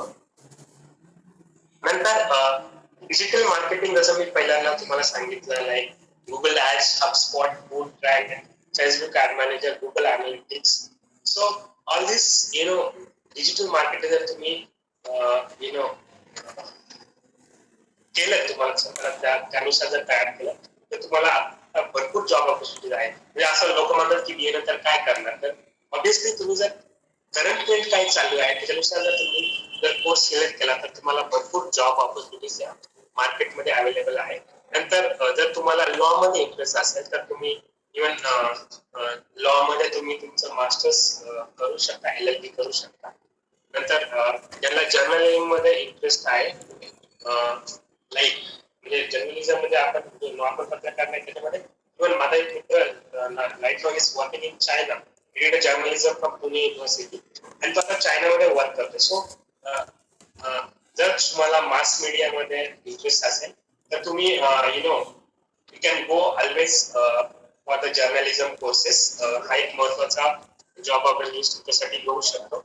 सो यु नो ह्या काही just like I have not given the म्हणजे मी सगळ्या काही काय करिअर ऑपॉर्च्युनिटीज बी आहे आणि बीकॉम नंतर काय आहे ते सांगितलं नाही. एक छोटासा ओव्हरव्ह्यू दिलाय की ज्यामध्ये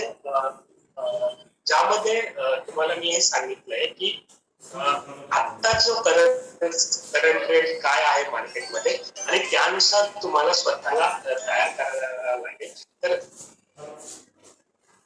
या मध्ये कुठल्या कुठल्या इम्पॉर्टंट ऑपॉर्च्युनिटीज आणि कोर्सेस जे अवेलेबल आहेत मार्केटमध्ये ते तुम्ही करू शकता. असा मी एक छोटासा लाईक तुमच्यासमोर केलेला आहे. आणि म्हणजे महत्वाचं म्हणजे लाईक ऍट द लास्ट मी हेच सांगेन की जर तुम्हाला जीवनामध्ये काहीतरी वेगळं करायचं असेल किंवा जर तुम्हाला यशस्वी व्हायचं असेल जीवनामध्ये तर मनामध्ये ह्या म्हणण्यात की मी ग्रामीण भागातला आहे किंवा माझं इंग्लिश चांगलं नाही हे सगळे न्यूनगंड तुम्ही मनातून काढून टाका.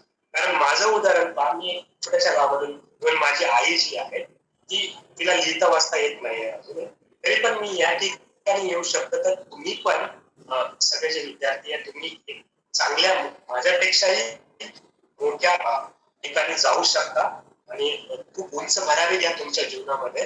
कारण आपण जे ग्रामीण भागातून मुलांमध्ये आलेले असतो त्यांना लढण्याचं बळ आपल्या रक्तामध्ये असतं आणि ते हे रक्त आपण नेहमी त्याच्यात ठेवलं पाहिजे. काय पण ते त्याच्यात कसं ठेवलं पाहिजे की मार्केटमध्ये काय चाललंय, डिमांड कुठे आहे, त्यानुसार आपण स्वतःला तयार केलं पाहिजे. हे खूप महत्वाचं आहे. आणि जाता जाता फक्त एक जे वाक्य मला नेहमी जेव्हा I am feeling very low मला किंवा असंच म्हणजे खूप असं उदास वाटते किंवा आपण काही करू देऊ शकत नाही असं वाटतं तेव्हा हे वाक्य मला आठवतं. हे माझ्या एका मित्रांनी सांगितलं होतं, इव्हन माझ्या नोटबुक मध्ये लिहिलेलं होतं. ते मला खूप आवडतं. ते जाता जाता तुम्हाला सांगू इच्छितो. घनघोर अंधारात बरे आसमंत एक सूर्य जन्म यावा कराया निशांत हरण्याचे भय म्हणून कार्य लढाईच टाळावी ज्योत जिद्दीची देवत ठेवली हारही जिंकून घ्यावी. एवढं बोलून मी थांबतो. थँक्यू सचिन सर, तुम्ही मला बोलवलं आणि मला खरोखर म्हणजे जेव्हा आपण ज्या भागातून आले त्या विद्यार्थ्यांशी जेव्हा संवाद साधतो त्यावेळेस खूप एक आत्मिक समाधान मिळतं. कारण ज्या भागातून आपण आलो त्या भागातल्या मुलांना आपण काहीतरी करू शकतो ही भावना कुठेतरी मनामध्ये जर असेल तर खूप म्हणजे तो आनंद वेगळा असतो. कारण बरेच आज माझं एक लेक्चर युनिव्हर्सिटी ऑफ पेट्रोलियम मध्ये होतं पण मी ते कॅन्सल केलं कारण मला वाटलं होतं की नाही मला आज सचिन सरांनी इन्व्हिटेशन दिलं तर मला आलं पाहिजे. आणि thank you very much for your kind invitation. आणि मला वाटतं एक मिनिट मला वाटतं सचिन सर म्हणण्याऐवजी नुसतं सचिन म्हणलं तर जास्त better होईल. ठीक आहे म्हणजे आता प्रोफेशनली आलो ना म्हणून. तर सचिन आणि आम्ही म्हणजे 6 नंबर हॉस्टेलमध्ये खूप काही आमच्या आठवणी आहेत. कमाशिका योजना असेल त्यामध्ये आम्ही खूप चांगल्या प्रकारे म्हणजे तुम्हाला वाटत असेल म्हणजे आमच्याकडे पण फायनान्शियली अवेलेबिलिटी नव्हते पण विद्यार्थ्यामध्ये अशा काही स्कीम आहेत त्याच्यानुसार तुम्ही आणि त्याच्यामध्ये खूप चांगले मित्र आपल्याला भेटतात. तर या सगळ्यांमध्ये तुम्हाला कुठेही कधीही प्रॉब्लेम आला आणि तुम्हाला काही वाटत असेल की तुम्हाला काही ऍडवाइसची गरज असेल तर माझा नंबर इथे दिलेला आहे. तुम्ही सर्वजण मला कॉन्टॅक्ट करू शकता. आणि आता तुमचे जर काही क्वेश्चन्स असतील तर तुम्ही विचारू शकता.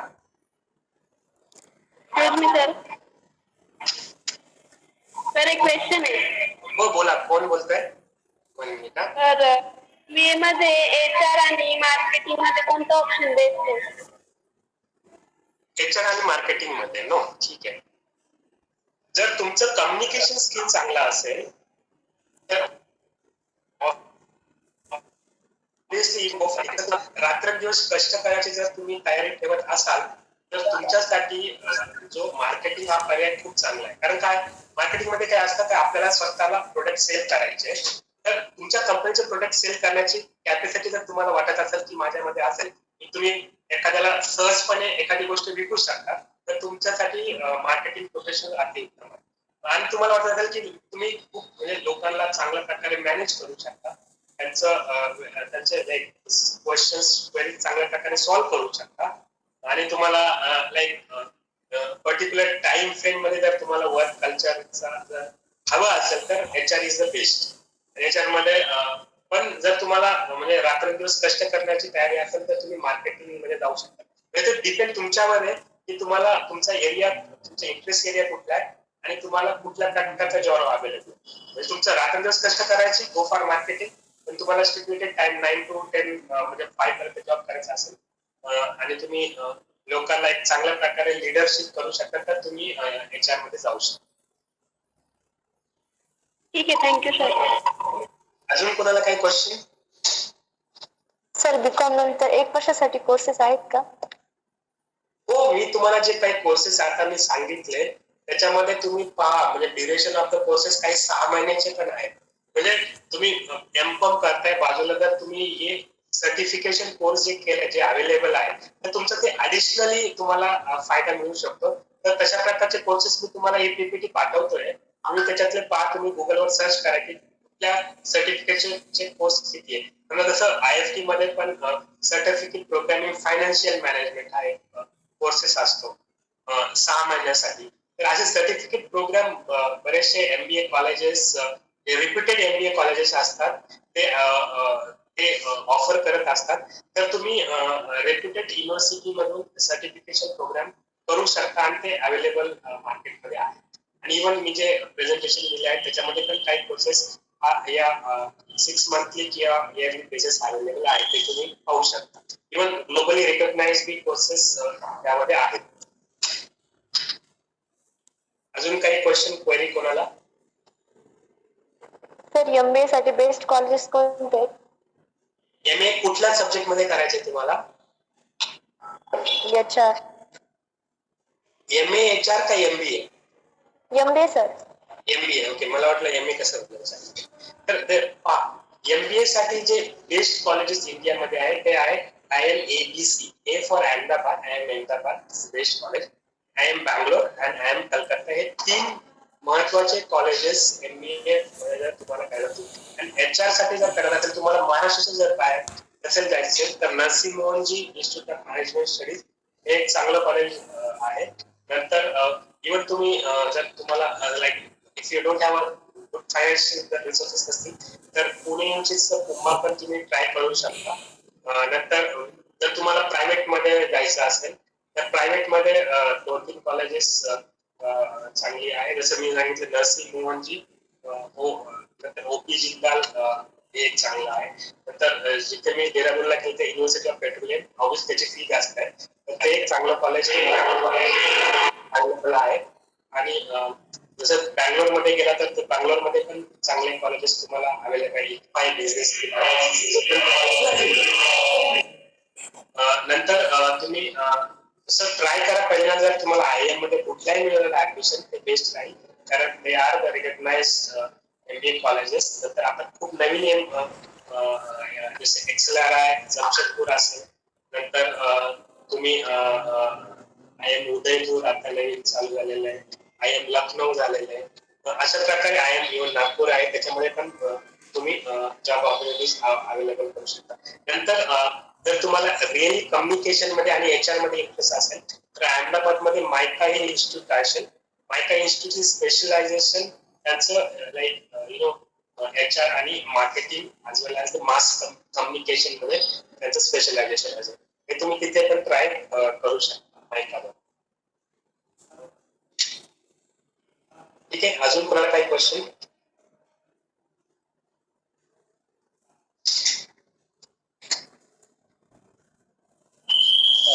आहे अजून मुलांच्या कोणाचा प्रश्न? मुलांच्या वतीने एक प्रश्न विचारलो. इंग्लिशची भीती कशी घालवायची? काय इंग्लिशची? हा, इंग्लिशची भीती कशी घालवायची? ओके, माझ्या मनात पण खूप भीती होती, तुला माहितीच असेल. म्हणजे आपण जेव्हा MA च्या पहिल्या वर्षाला गेलो त्यावेळेस इंग्लिश म्हटलं की म्हणजे पण काय झालं, काय मास्टर्स मध्ये असतं ना, आपल्याला सर्व एज्युकेशन मोस्टली इंग्लिश मधून त्यांचं डिलिव्हरी होती. तर इंग्लिश घालवण्याचं महत्वाचं जर तुम्हाला तयारी करायची असेल की इंग्लिश कसं बोलावं किंवा कम्युनिकेट कसं करायचं, बेस्ट वे तुम्ही कम्युनिकेट करत राहायला पाहिजे. जसं सचिन आणि आम्ही जेव्हा विद्यापीठामध्ये होतो तेव्हा काही म्हणजे आमच्या क्लासमध्ये असं डायव्हर्सिटी बॅकग्राऊंडची लोक होते. म्हणजे काही लोक आउट ऑफ कंट्रीमध्ये होते, म्हणजे जसे छोट्या छोट्या कंट्री जसे इराण, कझाकिस्तान इथून लोक होते. तर त्याच्यामध्ये काय करायचो आम्ही, नेहमी इंग्लिशमध्ये बोलायचा प्रयत्न करायचो. इव्हन आम्हाला वाटायचं की म्हणजे त्यांना त्यांचं इंग्लिश खूप चांगलं असेल, पण ऑब्वियसली त्यांचं इंग्लिश पण एवढं चांगलं नव्हतं. पण त्यांना इकॉनॉमिक्सचं साऊंड नॉलेज नसल्यामुळे आम्ही त्यांना इंग्लिशमध्ये इकॉनॉमिक्स शिकवायचा प्रयत्न करायचो. म्हणजे आम्हाला पण एक प्रॅक्टिस होऊन जायची की आम्ही त्यांच्याबरोबर त्यांना तर मराठी किंवा हिंदी येत नव्हतं, त्यांना आम्हाला जेवढं मोडकं तोडकं इंग्लिश यायचं त्यामध्ये आम्ही त्याच्यात कम्युनिकेट इंग्लिशमध्ये करण्याचा प्रयत्न केला. आणि जेव्हा तुम्ही अभ्यास करता, म्हणजे जसं आम्हाला अभ्यासाला ऑप्शन नव्हता, कारण सगळे जे रेफरन्स बुक होते ते अवेलेबल होते इंग्लिशमध्ये. त्यामुळे ते इंग्लिशमध्ये वाचता असं झालं, म्हणजे आम्ही कधी इंग्लिश बोलायला लागलो ते आम्हालाच कळालं नाही. आणि एक प्रश्न काय होतो, आपल्या ज्या लोक काय होतात इंग्लिशमध्ये जेव्हा प्रयत्न करत बोलायचा, आपण मनामध्ये ग्रामटिकल सेंटेन्स तयार करायचं. नेव्हर थिंक अबाउट ग्रामर, काय होईल कसं नाही. तुम्ही जे कम्युनिकेट करता ते दुसऱ्यापर्यंत पोहोचलं पाहिजे, हा जर उद्देश मनामध्ये जर ठेवला तुम्ही इंग्लिश बोलता, तर I think it is very easy की तुम्हाला एक चांगल्या प्रभावीपणे तुम्ही इंग्लिशमध्ये बोलू शकता. त्यासाठी महत्वाचा जो गुरुमंत्र आहे की तुम्ही स्वतः बोलत राहा. म्हणजे इंग्लिश मधून ज्या वेळेस तुम्हाला चान्स मिळेल त्यावेळेस इतरांशी बोलताना इंग्लिश मधून बोलत राहा. ग्रामरचा विचार करू नका मनामध्ये. ऑब्विसली चुकेल, पण ते तुम्ही जेव्हा प्रॅक्टिस कराल त्यावेळेस तुम्हाला वाटेल की नाही, ऑब्विसली मी कधी इंग्लिश बोलायला लागेल मलाच कळत नाही. म्हणजे तुम्हाला जे काही बुक्स आहेत तुम्ही मराठीमध्ये वाचा, जर इंग्लिश बुक जर वाचत गेला तुम्ही, आणि तुम्ही जाऊन आता मराठी न्यूजपेपर वाचताय सकाळ किंवा लोकसत्ता, त्याऐवजी इकॉनॉमिक्स टाइम वाचून पहा. थोडं ठीक आहे, पहिल्यांदा लक्षात येणार नाही, वाचता नाही, पण जेव्हा तुम्ही रोज एखादी गोष्ट करत राहाल तर त्यावेळेस ऑब्विसली इंग्लिशमध्ये तुम्हाला कधी तुम्ही इंग्लिशमध्ये बोलावं लागेल तुम्हालाच कळणार नाही. कारण माझा स्वतःचा अनुभव आहे, म्हणजे मी ग्रामर वगैरे कधी विचार केला नाही की मी काय बोलते किंवा काय. आणि जेव्हा हळूहळू बोलत गेलो किंवा इव्हन माझ्या जेव्हा पीएचडीचे प्रेझेंटेशन होतं, मी खूप नर्वस असायचो, कारण सगळं प्रेझेंटेशन पीएचडीचं इंग्लिश मध्ये होतं. तर मी बोलू शकेल का नाही, जेव्हा मी प्रॅक्टिस केलं किंवा मी बऱ्याच वेळा असं करायचो. माझं फर्स्ट प्रेझेंटेशन होतं, मला आठवत आहे, मी आरशासमोर बसून ते प्रेझेंटेशन असं पूर्ण रट्टा मारायचा प्रयत्न केला. पण मी दुसऱ्या दिवशी जेव्हा प्रेझेंटेशनला गेलो मला काही बोलता नाही आलं. कारण का, जर तुम्ही कुठलीही गोष्ट असं रट्टा मारून गेला तर तुम्हाला ती येत नाही. तुम्ही एक ठरवा मला बोलायचं काय, आणि ते तुम्ही स्वतः ट्राय करा की तुम्ही इंग्लिशमध्ये कसं बोलू शकता. तर असं तुम्ही प्रयत्न केला तर ऑब्विसली तुमचं इंग्लिश चांगल्या प्रकारे सुधारू शकतो. जास्तीत जास्त रीडिंग करण्याचा प्रयत्न करा. या सब्जेक्टमध्ये तुम्ही MA किंवा M.Com करताय, त्याच्या सब्जेक्टचे रिलेटेड जर तुम्ही इंग्लिशमध्ये वाचत राहिला तर ऑब्विसली चांगल्या प्रकारे तुम्ही इंग्लिश बोलू शकता. अजून काही क्वेश्चन्स, क्वेरीज आहे कोणाचा अजून काही प्रश्न वगैरे, शंका?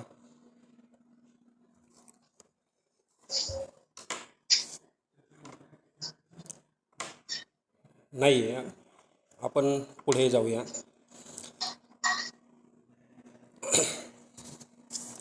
धन्यवाद दादू सर.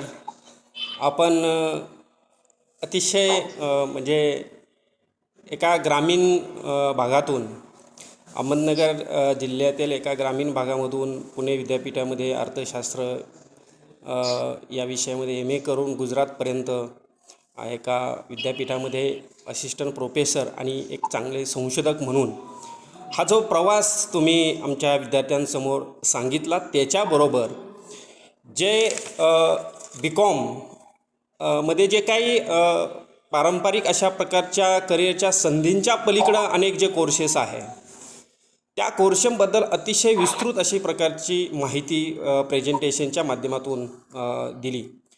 BA नंतरच्या ज्या वेगवेगळ्या टीचिंग फील्डच्या व्यतिरिक्त ज्या काही संधी आहे, डिजिटल मार्केटिंगच्या संदर्भात असेल किंवा डिप्लोमा इन डाटा सायन्सच्या संदर्भातच्या अशा अनेक गोष्टी की ज्या नव्याने विद्यार्थ्यांसमोर तुम्ही मांडल्या. आणि वारंवार विद्यापीठाचा जो एक उल्लेख होत होता आणि मला 2007-08 मधले दिवस आठवत होते, मी मराठी विषयामध्ये MA विद्यापीठामध्ये 2007-08ला केलं आणि अर्थशास्त्र विभागातले विद्यार्थी माझ्याबरोबर कमवा शिकायला योजनेला काम करायला होते. आणि इंग्रजी विषयाबद्दलचा सरांनी जो प्रश्न विचारला त्याबद्दलची सातत्याने त्यांची चर्चा व्हायची. इंग्रजीमध्ये अर्थशास्त्र आणि ग्रामीण भागातून आल्यामुळे एक न्यूनगंड त्यांच्यामध्ये जो असायचा आणि तो बोलून दाखवला जायचा. परंतु ते विद्यार्थी त्यांनी इंग्रजीमध्ये कमांड मिळवून आज अनेक वेगवेगळ्या क्षेत्रामध्ये गेले आणि ते अनुभव तुम्हीसुद्धा या ठिकाणी विद्यार्थ्यांसमोर मांडले. खूप चांगल्या प्रकारची एक मांडणी करिअरच्या संदर्भात विशेषतः आपल्या अनुभवातून आपल्या संघर्षातून आलेल्या अनेक गोष्टी पुढे मांडत हा विषय विद्यार्थ्यांसमोर ठेवला. त्याबद्दल मी महाविद्यालयाच्या वतीने आपलं मनपूर्वक धन्यवाद देतो, आभार मानतो. आपण वेळ दिला आणि एक चांगलं सेशन विद्यार्थ्यांना या ठिकाणी ऐकता आलं त्याबद्दल मी महाविद्यालयाच्या वतीने पुन्हा एकदा आभार मानतो. यानंतर आपण आजच्या कार्यक्रमाचे अध्यक्ष डॉक्टर सचिन घोलप सर हे अध्यक्षीय मनोगत या ठिकाणी व्यक्त करतील. मी सरांना विनंती करतो की त्यांनी अध्यक्ष समारोप करावा. मी आपल्या महाविद्यालयातील माझे सहकारी गिरी सर, त्याबरोबरच मराठी विभाग प्रमुख आसवले सर, सर्व ऑर्गनायझिंग टीम आणि इतर सर्व सहकारी, सर्व विद्यार्थी मित्र आणि आमचेच माझे वर्गमित्र, अगदी जवळचे मित्र डॉक्टर प्रवीण जाधव. खरं तर बऱ्याच दिवसापासून असा एक विचार पुढे येत होता की BA नंतर BCom नंतर पुढे काय करायला पाहिजे हे काय आपल्या मुलांना एवढं माहिती नाही आणि खूप सगळ्या प्रकारचे न्यूनगंड हे आपल्या मुलांमध्ये आहेत. ग्रामीण भागामुळं एकतर पहिला न्यूनगंड तयार होतो तो म्हणजे इंग्लिशचा. तर एक तर इंग्लिश कसं बोलावं, बाहेर गेल्याच्या नंतर सगळं इंग्लिश मधून चालतं, मग आपण कसं सस्टेन व्हायचं, हे तिथलं सस्टेन होण्याचं ते एक प्रकारचं टेन्शन, त्या इंग्लिश बरोबरच त्या वातावरणामध्ये सस्टेन होण्याचं ते एक प्रकारचं टेन्शन, म्हणजे असे खूप सगळे न्यूनगंड त्यातल्या त्यात. आणि ह्या न्यूनगंडामुळं एक अशी विचारधारा पुढे येते की BA नंतर BCom नंतर आपण काहीही करू शकत नाही. आणि खरं म्हणजे मग तिथून पुढे मग सगळा ड्रॉपआउट रेट वाढतो, ठीक आहे, शाळाबाह्य मुलांचं प्रमाण वाढतं, कारण संधी दिसत नाही. BA झालं, BCom झालं की संधी दिसत नाही, पुढं जॉब नाही, गव्हर्नमेंट जॉब काढत नाही. तर सध्या जर महाराष्ट्र सरकारचा जर आपण विचार केला तर कुठल्या क्षेत्रामध्ये भरती नाहीये, जॉब ऑपॉर्च्युनिटी. त्यामुळे आपल्या समोर एकच लक्षात येतं की जॉब ऑपॉर्च्युनिटी नाहीये. मग जॉब ऑपॉर्च्युनिटी नाही तर मग BA करून आणि BCom करून तरी काय करणार, पुढे MCom करायचं, MA करायचं, कशासाठी करायचं, हा सगळ्यात महत्वाचा प्रश्न होतो. आणि तिथून पुढे मग खरं तर शाळाबाह्य मुलांची संख्या खूप मोठ्या, म्हणजे उच्च शिक्षित शाळाबाह्य मुलांची समस्या निर्माण होती आणि बेकारांचा वर्ग खूप मोठ्या प्रमाणावरती तयार होत चाललाय. याला मुख्य कारण म्हणजे आपण ज्या प्रवाहामध्ये राहतो त्या प्रवाहातल्या इतर संधींची कल्पना आपल्यापर्यंत नाही किंवा त्या संधी आपल्याला माहिती नाहीयेत, म्हणून आपण त्या बेकारांच्या फौजेमध्ये सामील होतो. पण खरं तसं जर विचार जर केला तर खूप सगळ्या संधी उपलब्ध आहेत. आपण BCom करतो, BA करतो, नाही का, हे सगळं करत असताना आपण प्रत्येक वेळेस शिकतो की जागतिकीकरण झालं, खाजगीकरण झालं. अरे मग त्या जागतिकीकरणाच्या त्या खाजगी आपण कधीच वळून पाहत नाहीये. त्यांच्याकडे जर आपण वळून पाहिलं तर मला नाही वाटत बेकाराची फौज तयार होऊ शकते. आणि सगळ्यात महत्वाचं आपल्याकडं म्हणजे मला इंग्लिश येत नाहीये किंवा माझी फायनान्शियल सिच्युएशन नाहीये, माझ्याकडे तेवढा पैसा नाहीये, मला जर सिम्बायोसिसला जायचं तर मग मी एवढा पैसा कुठून आणणार, नाही का, सिम्बायोसिसची एवढी फी कुठं अफोर्ड करणार, किंवा मग दिल्लीला जायचं, मग कुठेतरी IIFT मध्ये जाऊन एखादा कोर्स करायचा. हे एवढं सगळं जर करायचं म्हटलं तर त्याच्यासाठी फायनान्शियल सिच्युएशन स्ट्रॉंग नाहीये. खरं म्हणजे विद्यार्थी मित्रांनो, तुम्हाला सांगायला मला खरंच आज आवडन, प्रवीण आणि मी दोघंही म्हणजे जे काही आमचे बॅचमेट होते, वर्गमित्र होते, सगळ्यांची फायनान्शियल सिच्युएशन अतिशय खराब होती. कुणीही अगदी चांगल्या फायनान्शियल सिच्युएशन मधून किंवा अगदी श्रीमंत घरातून आलेल्या पैकी असा कुणीही नव्हता. इंग्लिश ही आमच्या ग्रुपमध्ये कोणालाही चांगली इंग्लिश जमत नव्हती. ती कशी सुधारली ते तुम्हाला सगळं प्रवीणनी सांगितलं. त्यानंतर पुढे जॉब कसा मिळवायचा, काय करायचं. विद्यार्थी मित्रांनो, एक सांगतो, सगळ्यात महत्वाचं, ज्या आपल्या आजूबाजूला दिसतात ना, अगदी सहजासहजी दिसतात ना, त्या संधींकडे थोडंसं कमी वळा. तुम्हाला कुठेतरी अगदी पटकन लक्षात येतं, बीएड केलं की कुठेतरी शिक्षक होईल किंवा मग कुठेतरी पोलीस भरतीमध्ये जाऊ, कुठेतरी एमपीएससी करू, नाही का. जयकर लायब्ररीमध्ये गेला तर कितीतरी वर्ष एमपीएससी यूपीएससीचा अभ्यास करणारे मुलं आहेत. जर करायचं असेल तर मग ते FY पासून सुरुवात करा, म्हणजे तुम्ही सक्सेस व्हा. त्याबरोबरच आपण लेक्चरशिप पाहतो, सेटनेट व्हायचं आणि लेक्चरर व्हायचं. ह्या संधीच्या पलीकडे जाऊन काहीतरी करता येतं, पण त्याच्यासाठी ड्रीम मोठं पहा, स्वप्न मोठं पहा. आणि जर स्वप्न मोठं पाहिलं तरच ते उतरवण्यासाठी आपण प्रयत्न करतो. प्रयत्न वाढतात. जर तुमचं स्वप्न मोठं असलं तर तुमचे प्रयत्न सुद्धा जास्त प्रमाणामध्ये वाढतात. आणि ते प्रयत्न जर वाढले तरच तुम्ही या संधी अफोर्ड करू शकता, त्या संधी तुम्ही तुमच्यापर्यंत येऊ शकता. विद्यापीठातला एक छोटासा अनुभव मी तुम्हाला सांगतो.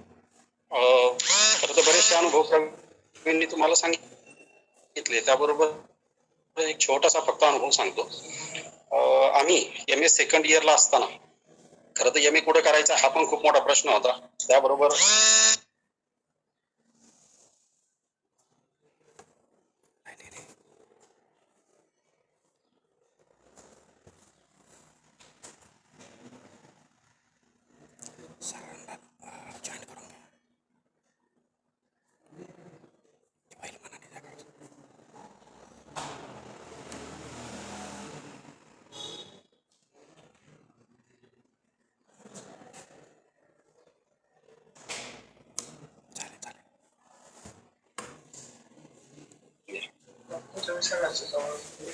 ते झालं, हे दुसरं चेकचं काय झालं बघून एकदा. सॉरी, थोडस डिस्टर्बन्स झालं, असो.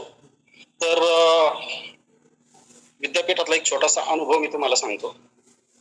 मित्रांनो, ज्यावेळी MA सेकंड इयरला आम्ही होतो, सगळ्यांचीच आर्थिक परिस्थिती डाऊन, सगळेच कामोशिकामध्ये काम करणारे, इंग्लिश सुधारण्यासाठी प्रयत्न करणारे, जे आता तुम्हाला सांगितलं इराण, तजाकिस्तान, त्याबरोबर कॉन्व्हेंट मधून जे मुलं आले त्यांच्याबरोबर कुठेतरी थोडक्या मोडक्या याच्यामध्ये इंग्लिश बोलून कुठेतरी इंग्लिश सुधारायचा प्रयत्न करणारे, असे सगळे आम्ही. आणि त्याच वर्षी 2008ला पुणे महानगरपालिकेने एक प्रोजेक्ट सुरू केला. तो प्रोजेक्ट म्हणजे महानगरपालिकेचं जे काही बजेट बनवायचं होतं, ते बजेट महानगरपालिकेने न बनवता ते बजेट पार्टिसिपेटरी बजेट बनवायचं होतं.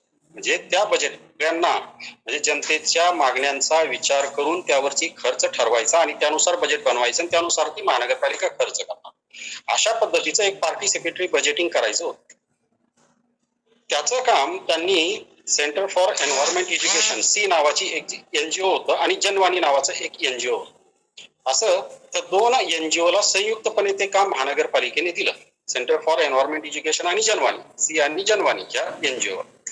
त्या NGOनी पुणे विद्यापीठातल्या इकॉनॉमिक्स डिपार्टमेंटची निवड केली ते बजेट बनवण्यासाठी.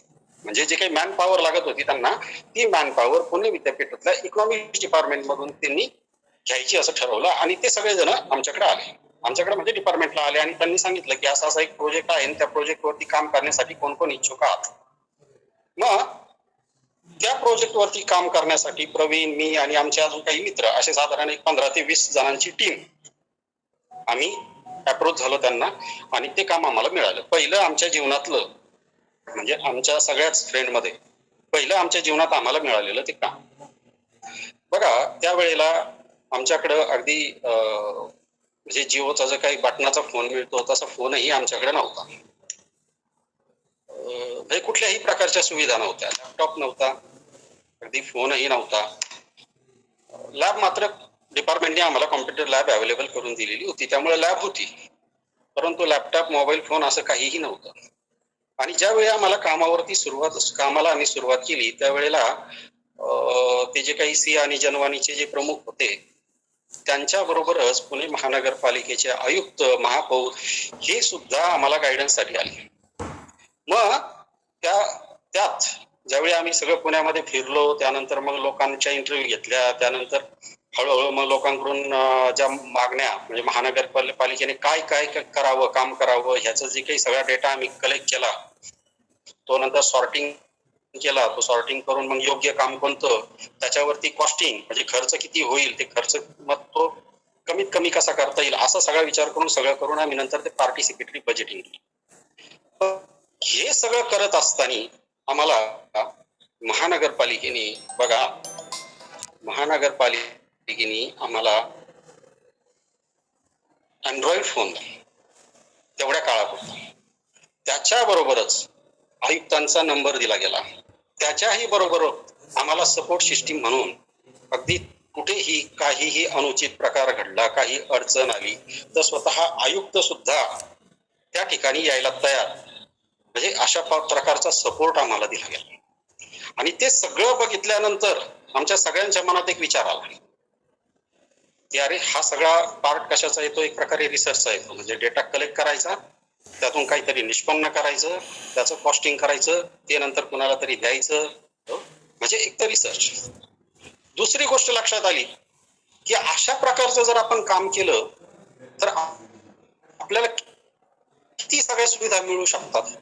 अगदी रात्री दिवसा कधीही आयुक्ताला फोनला आपण लावू शकतो. म्हणजे आपलं स्टेटस किती वाढलं. त्याच्याबरोबरच अगदी अँड्रॉइड फोन आपल्याला फ्रीमध्ये वापरायला मिळाला. अगदी आउटगोईंग सगळं फ्री, त्याच्यावरती बॅलन्स त्यांचं म्हणजे इतक्या सगळ्या सुविधा महानगरपालिकेने आम्हाला दिल्या. मग हे सगळं पाहून त्याच वेळी आमच्या सगळ्या ग्रुपनी असं ठरवलं, आपण जे स्वप्न पाहतो नाही का, भविष्याचं जे आपण स्वप्न पाहतो, ते स्वप्न आपण कुठंतरी छोटस न पाहता जर आपण ते जर मोठं पाहिलं तर ह्या सुविधा आपोआप आपल्याला मिळतील. आणि मग ते स्वप्न नाही का, भविष्यात आपण काय करायचं, तर त्यावेळेस आम्ही सगळ्यांनी ठरवलं की आपण रिसर्च मध्ये करिअर करायचं वगैरे वगैरे. मग त्याच्यासाठी मग पुढं ऑपॉर्च्युनिटी ते सगळं फाइंड आउट करून ते आम्ही सगळं सर्च करायला सुरुवात असो. तर ह्याच्यातून एक सगळ्यात महत्वाची गोष्ट मला सांगायची की ह्या सगळ्या सुविधा मिळाल्यानंतर आमच्या डोक्यामध्ये फक्त एकच कल्पना घुसली, ती म्हणजे आपण स्वप्न करिअर करायचं जे काही आहे ते करिअर म्हणजे अगदी मोठ्या पोस्टचं स्वप्न पाहायचं. म्हणजेच काय, ड्रीम मोठं ठेवायचं. आणि जर ते ड्रीम आपण जर मोठं जर ठेवलं तर आपोआप सगळ्या सुविधा आपल्याला आपोआप मिळू शकतात. आणि त्याच्यातून आमच्या सगळ्यांची धडपड वाढली, प्रयत्न वाढले. आणि त्या प्रयत्नापोटी आज आम्ही सगळेजण कुठेतरी चांगल्या पोस्टवरती सगळेजण काम करतो. पण का, सगळ्यात महत्वाचं म्हणजे आम्ही ड्रीम मोठं पाहिजे. जिथं कुठं काम करू तिथं आम्ही टॉपला असू. अगदी कुणालाही विचारा, म्हणजे जे काही आमचं अख्खं सर्कल होतं त्या सर्कलमध्ये अगदी कुणालाही तुम्ही जर विचारलं तर प्रत्येकाचं एक स्वप्न होतं, मी जिथं कुठं काम करणार तिथं मी टॉपला असणार. आणि त्या स्वप्नापोटी धडपड वाढली आणि त्या प्रयत्नातून नंतर मग यश मिळालं. म्हणून विद्यार्थी मित्रांनो, तुम्हाला जर करिअर करायचं असलं तर ड्रीम मोठं पहा. नका म्हणजे अगदी मी तुम्हाला म्हणणार नाही लेक्चरर होऊ नका, मी तुम्हाला म्हणणार नाही बीएड करू नका, अजिबात नाही. तुम्हाला त्यामध्ये इंटरेस्ट आहे नक्कीच करा. पण त्याच्याही पलीकडे जाऊन आज समाजामध्ये काय चाललंय नाही का, आपण अगदी सर्रास अगदी फार म्हणजे अशिक्षित माणूस असला तरी तो सुद्धा म्हणतो की नाही खाजगीकरण चालू आहे, नाही जागतिकीकरण चालू आहे नाही का. पण मग ह्याच्या बरोबर ऑपॉर्च्युनिटी कितीतरी आल्यात ना आपल्याकडे. पण त्या जर आपल्याला ग्राफ्स करायच्या असतील तर सगळ्यात महत्वाचं म्हणजे आपल्याला कोर्सेस माहिती नाही. प्रवीणने सांगितलं अगदी 6-6 महिन्याचे कोर्सेस तुमच्याकडे अवेलेबल आहेत. हा ठीक आहे, तुमची जर फायनान्शियल सिच्युएशन जर वीक असेल ना, तुम्ही MBA ला तुम्ही IIM ला जाऊ शकत नसाल, कुंभामध्ये जाऊ शकता, पुणे विद्यापीठातल्या MBA मध्ये तुम्ही जाऊ शकता. कॅम्पस प्लेसमेंट तुम्हाला मिळाली तर तुम्ही चांगलं म्हणजे कितीतरी चांगलं पॅकेज तुम्हाला मिळू शकतं. त्याच्याबरोबरच नाही का फक्त लेक्चरशिप किंवा कुठेतरी इथं एखाद्या छोट्याशा कंपनीमध्ये काम करण्यापेक्षा MCOM चालू असताना RBI ला इंटर्नशिप म्हणून मुलं लागतात, तिकडे आपण लक्ष देत नाही का. ते आपल्याला खरं तर माहिती नसतं म्हणून आपण लक्ष देत नाही म्हणजे आपल्याला ते माहिती नसतं.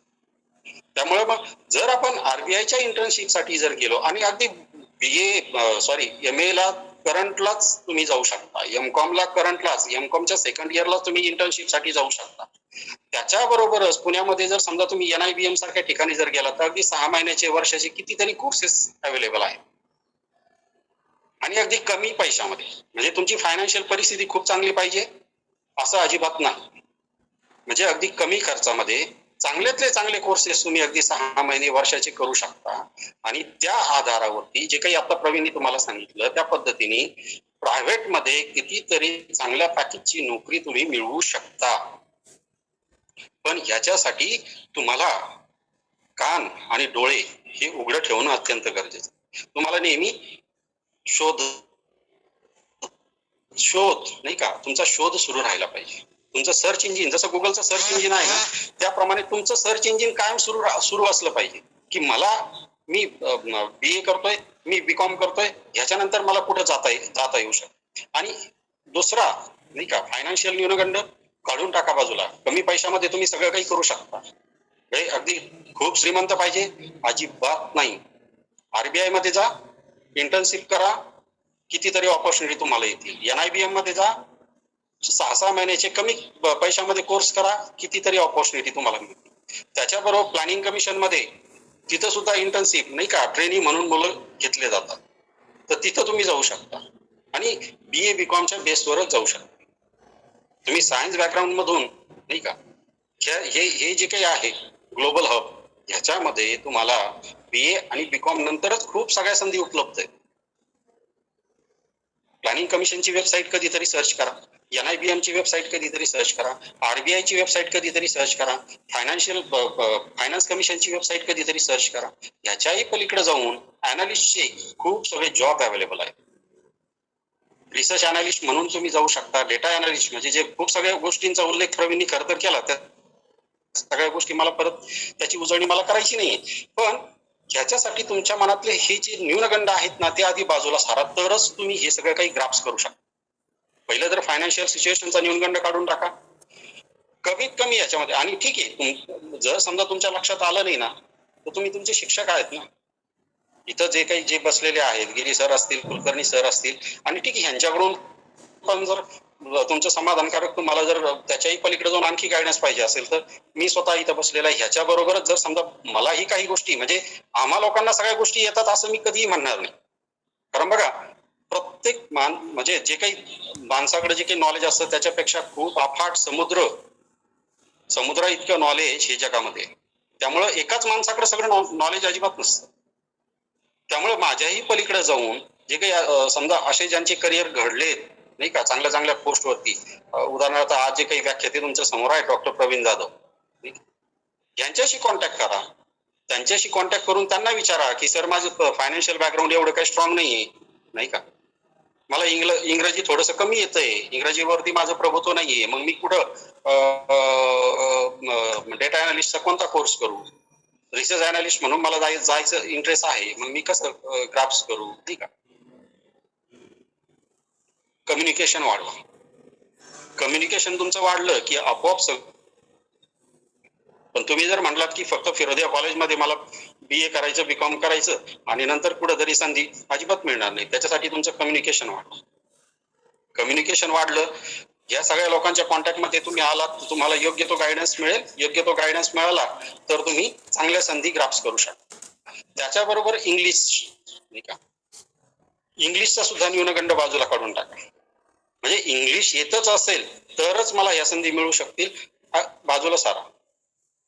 इंग्लिश तुमचं हळूहळू इम्प्रूव्ह होईल. ज्यावेळी तुम्ही प्रत्यक्ष या संधीचा विचार कराल, प्रत्यक्ष तुम्ही त्या कोर्सला जाल, तिथं हळूहळू तुमचं इंग्लिश इम्प्रूव्ह होईल.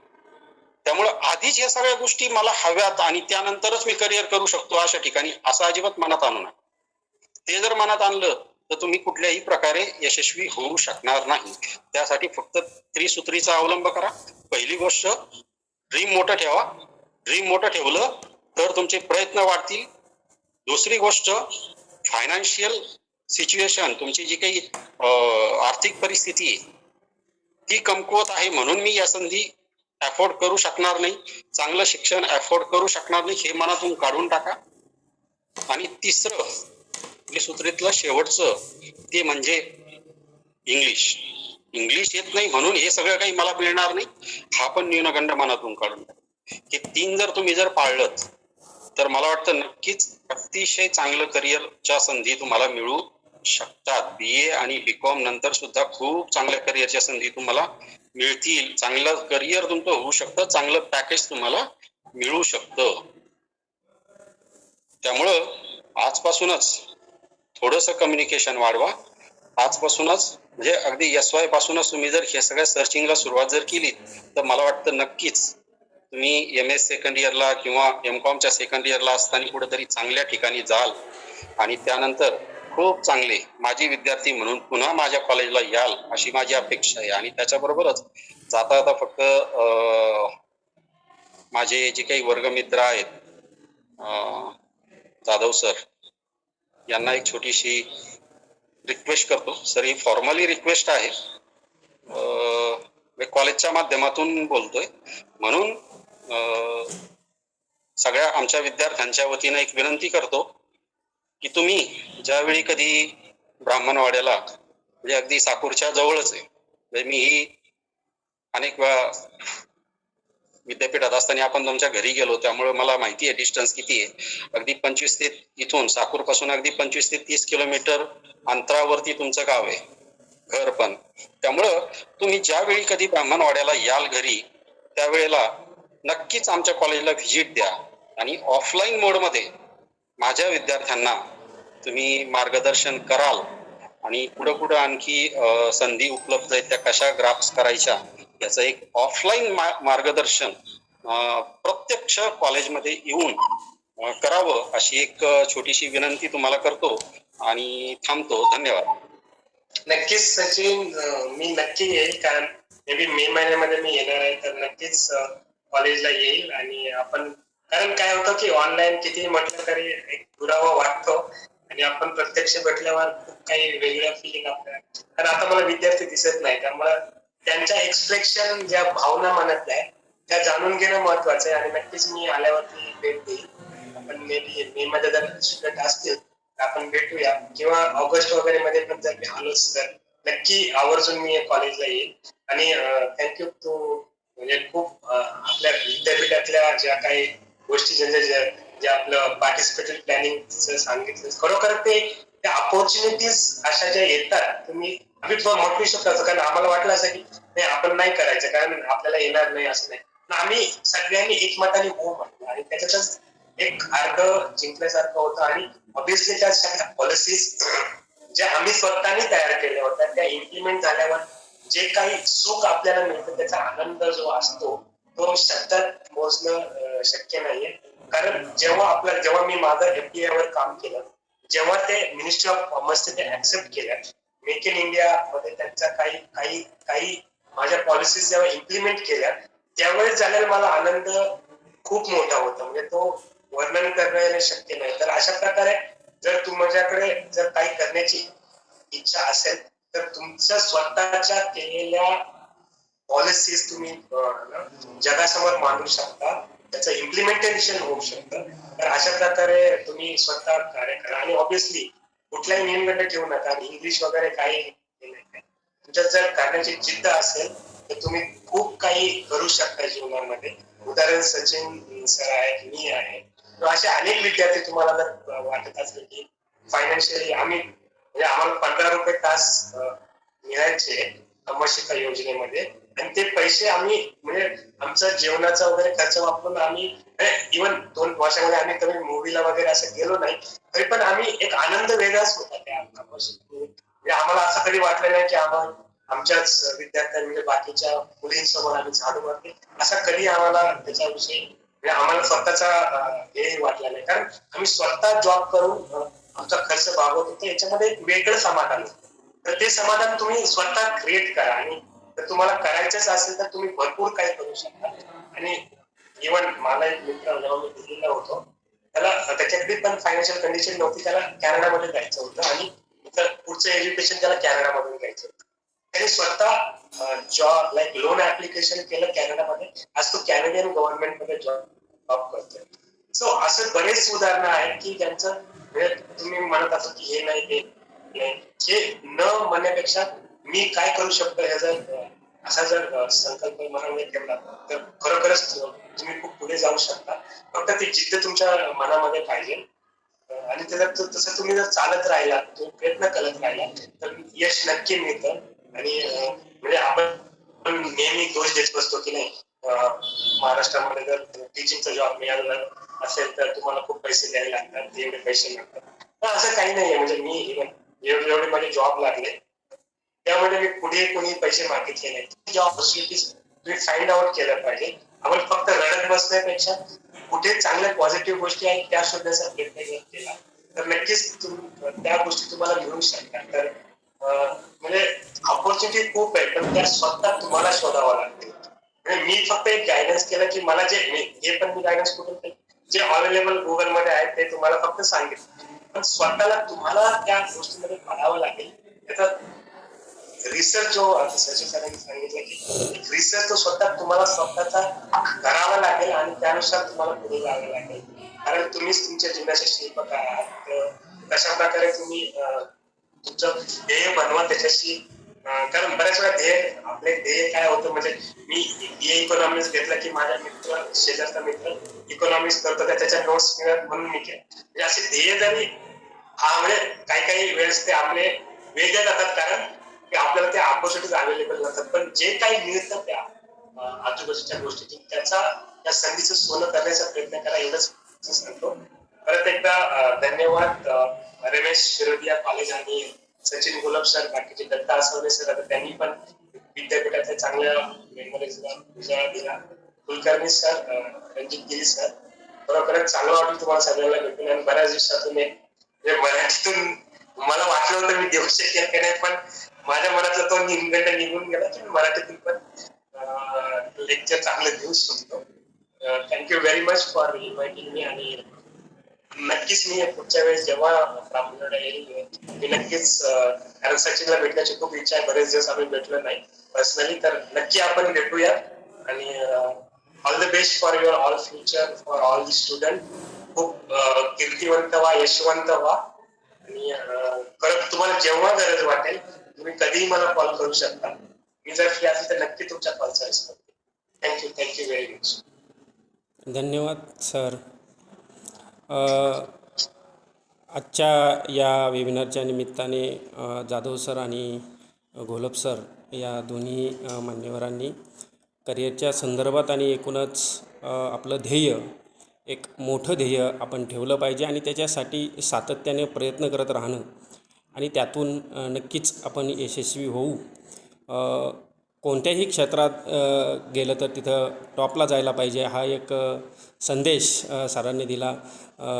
डॉक्टर मनोहर आपलं नरेंद्र जाधव जे माजी कुलगुरू होते त्यांचे आमचा बाप आणि आम्ही या पुस्तकामध्ये त्यांनी ते जे अनुभव मांडलेले आहेत त्याच्यामध्ये त्यांचं जे वडील आहे ते नेहमी त्यांना म्हणत असत की कोणत्याही क्षेत्रात जा पण टॉपला जायला पाहिजे. त्याची एक पुनरावृत्ती सरांच्या निमित्ताने इथे झाली. आणि सर्वांना खरं तर शुभेच्छा, सर्वांना धन्यवाद. आणि यानंतर आपण समारोपाकडे येत आहोत. मी प्राध्यापक गणेश साळुंके सरांना विनंती करतो की त्यांनी आभार मानावेत. धन्यवाद सर. आजच्या या कार्यक्रमासाठी आपल्याला लाभलेले प्रमुख मार्गदर्शक व्याख्याते डॉक्टर प्रवीण जाधव सर यांनी career opportunity after graduation BA आणि BCom पदवीनंतर कोणकोणत्या संधी असतात यांचं बहुमोल असं मार्गदर्शन केलं. त्यानंतर MBA केल्यानंतर इन्फोसिस सारख्या नामांकित कंपनीमध्ये करिअरच्या संधी असतात. त्यानंतर CA ला पण चांगला एक पगार असतो, करिअरच्या संधी असतात. नंतर कंपनी सेक्रेटरी, MCom नंतर PhD, त्यानंतर CPA, फायनान्शियल रिस्क मॅनेजर अशा ज्या काही BCom नंतर MCom नंतर करिअरच्या संधी आहेत त्या संधी विद्यार्थ्यांना मार्गदर्शन केलं. BA नंतर MA असेल, LLB असेल, डिजिटल मार्केटिंग असेल किंवा जर्नलिझम, पत्रकार सारख्या ज्या काही संधी आहेत त्या संधींचं तर त्यांना बहुमोल असं मार्गदर्शन केलं. त्यामुळे डॉक्टर प्रवीण जाधव सर यांचे मी मनापासून आभार मानतो. तसेच आजच्या कार्यक्रमाचे अध्यक्ष महाविद्यालयाचे प्राचार्य डॉक्टर सचिन गोलब सर यांनी विद्यार्थ्यांना बहुमोल असं मार्गदर्शन केलं, त्यांचेही मी मनापासून आभार मानतो.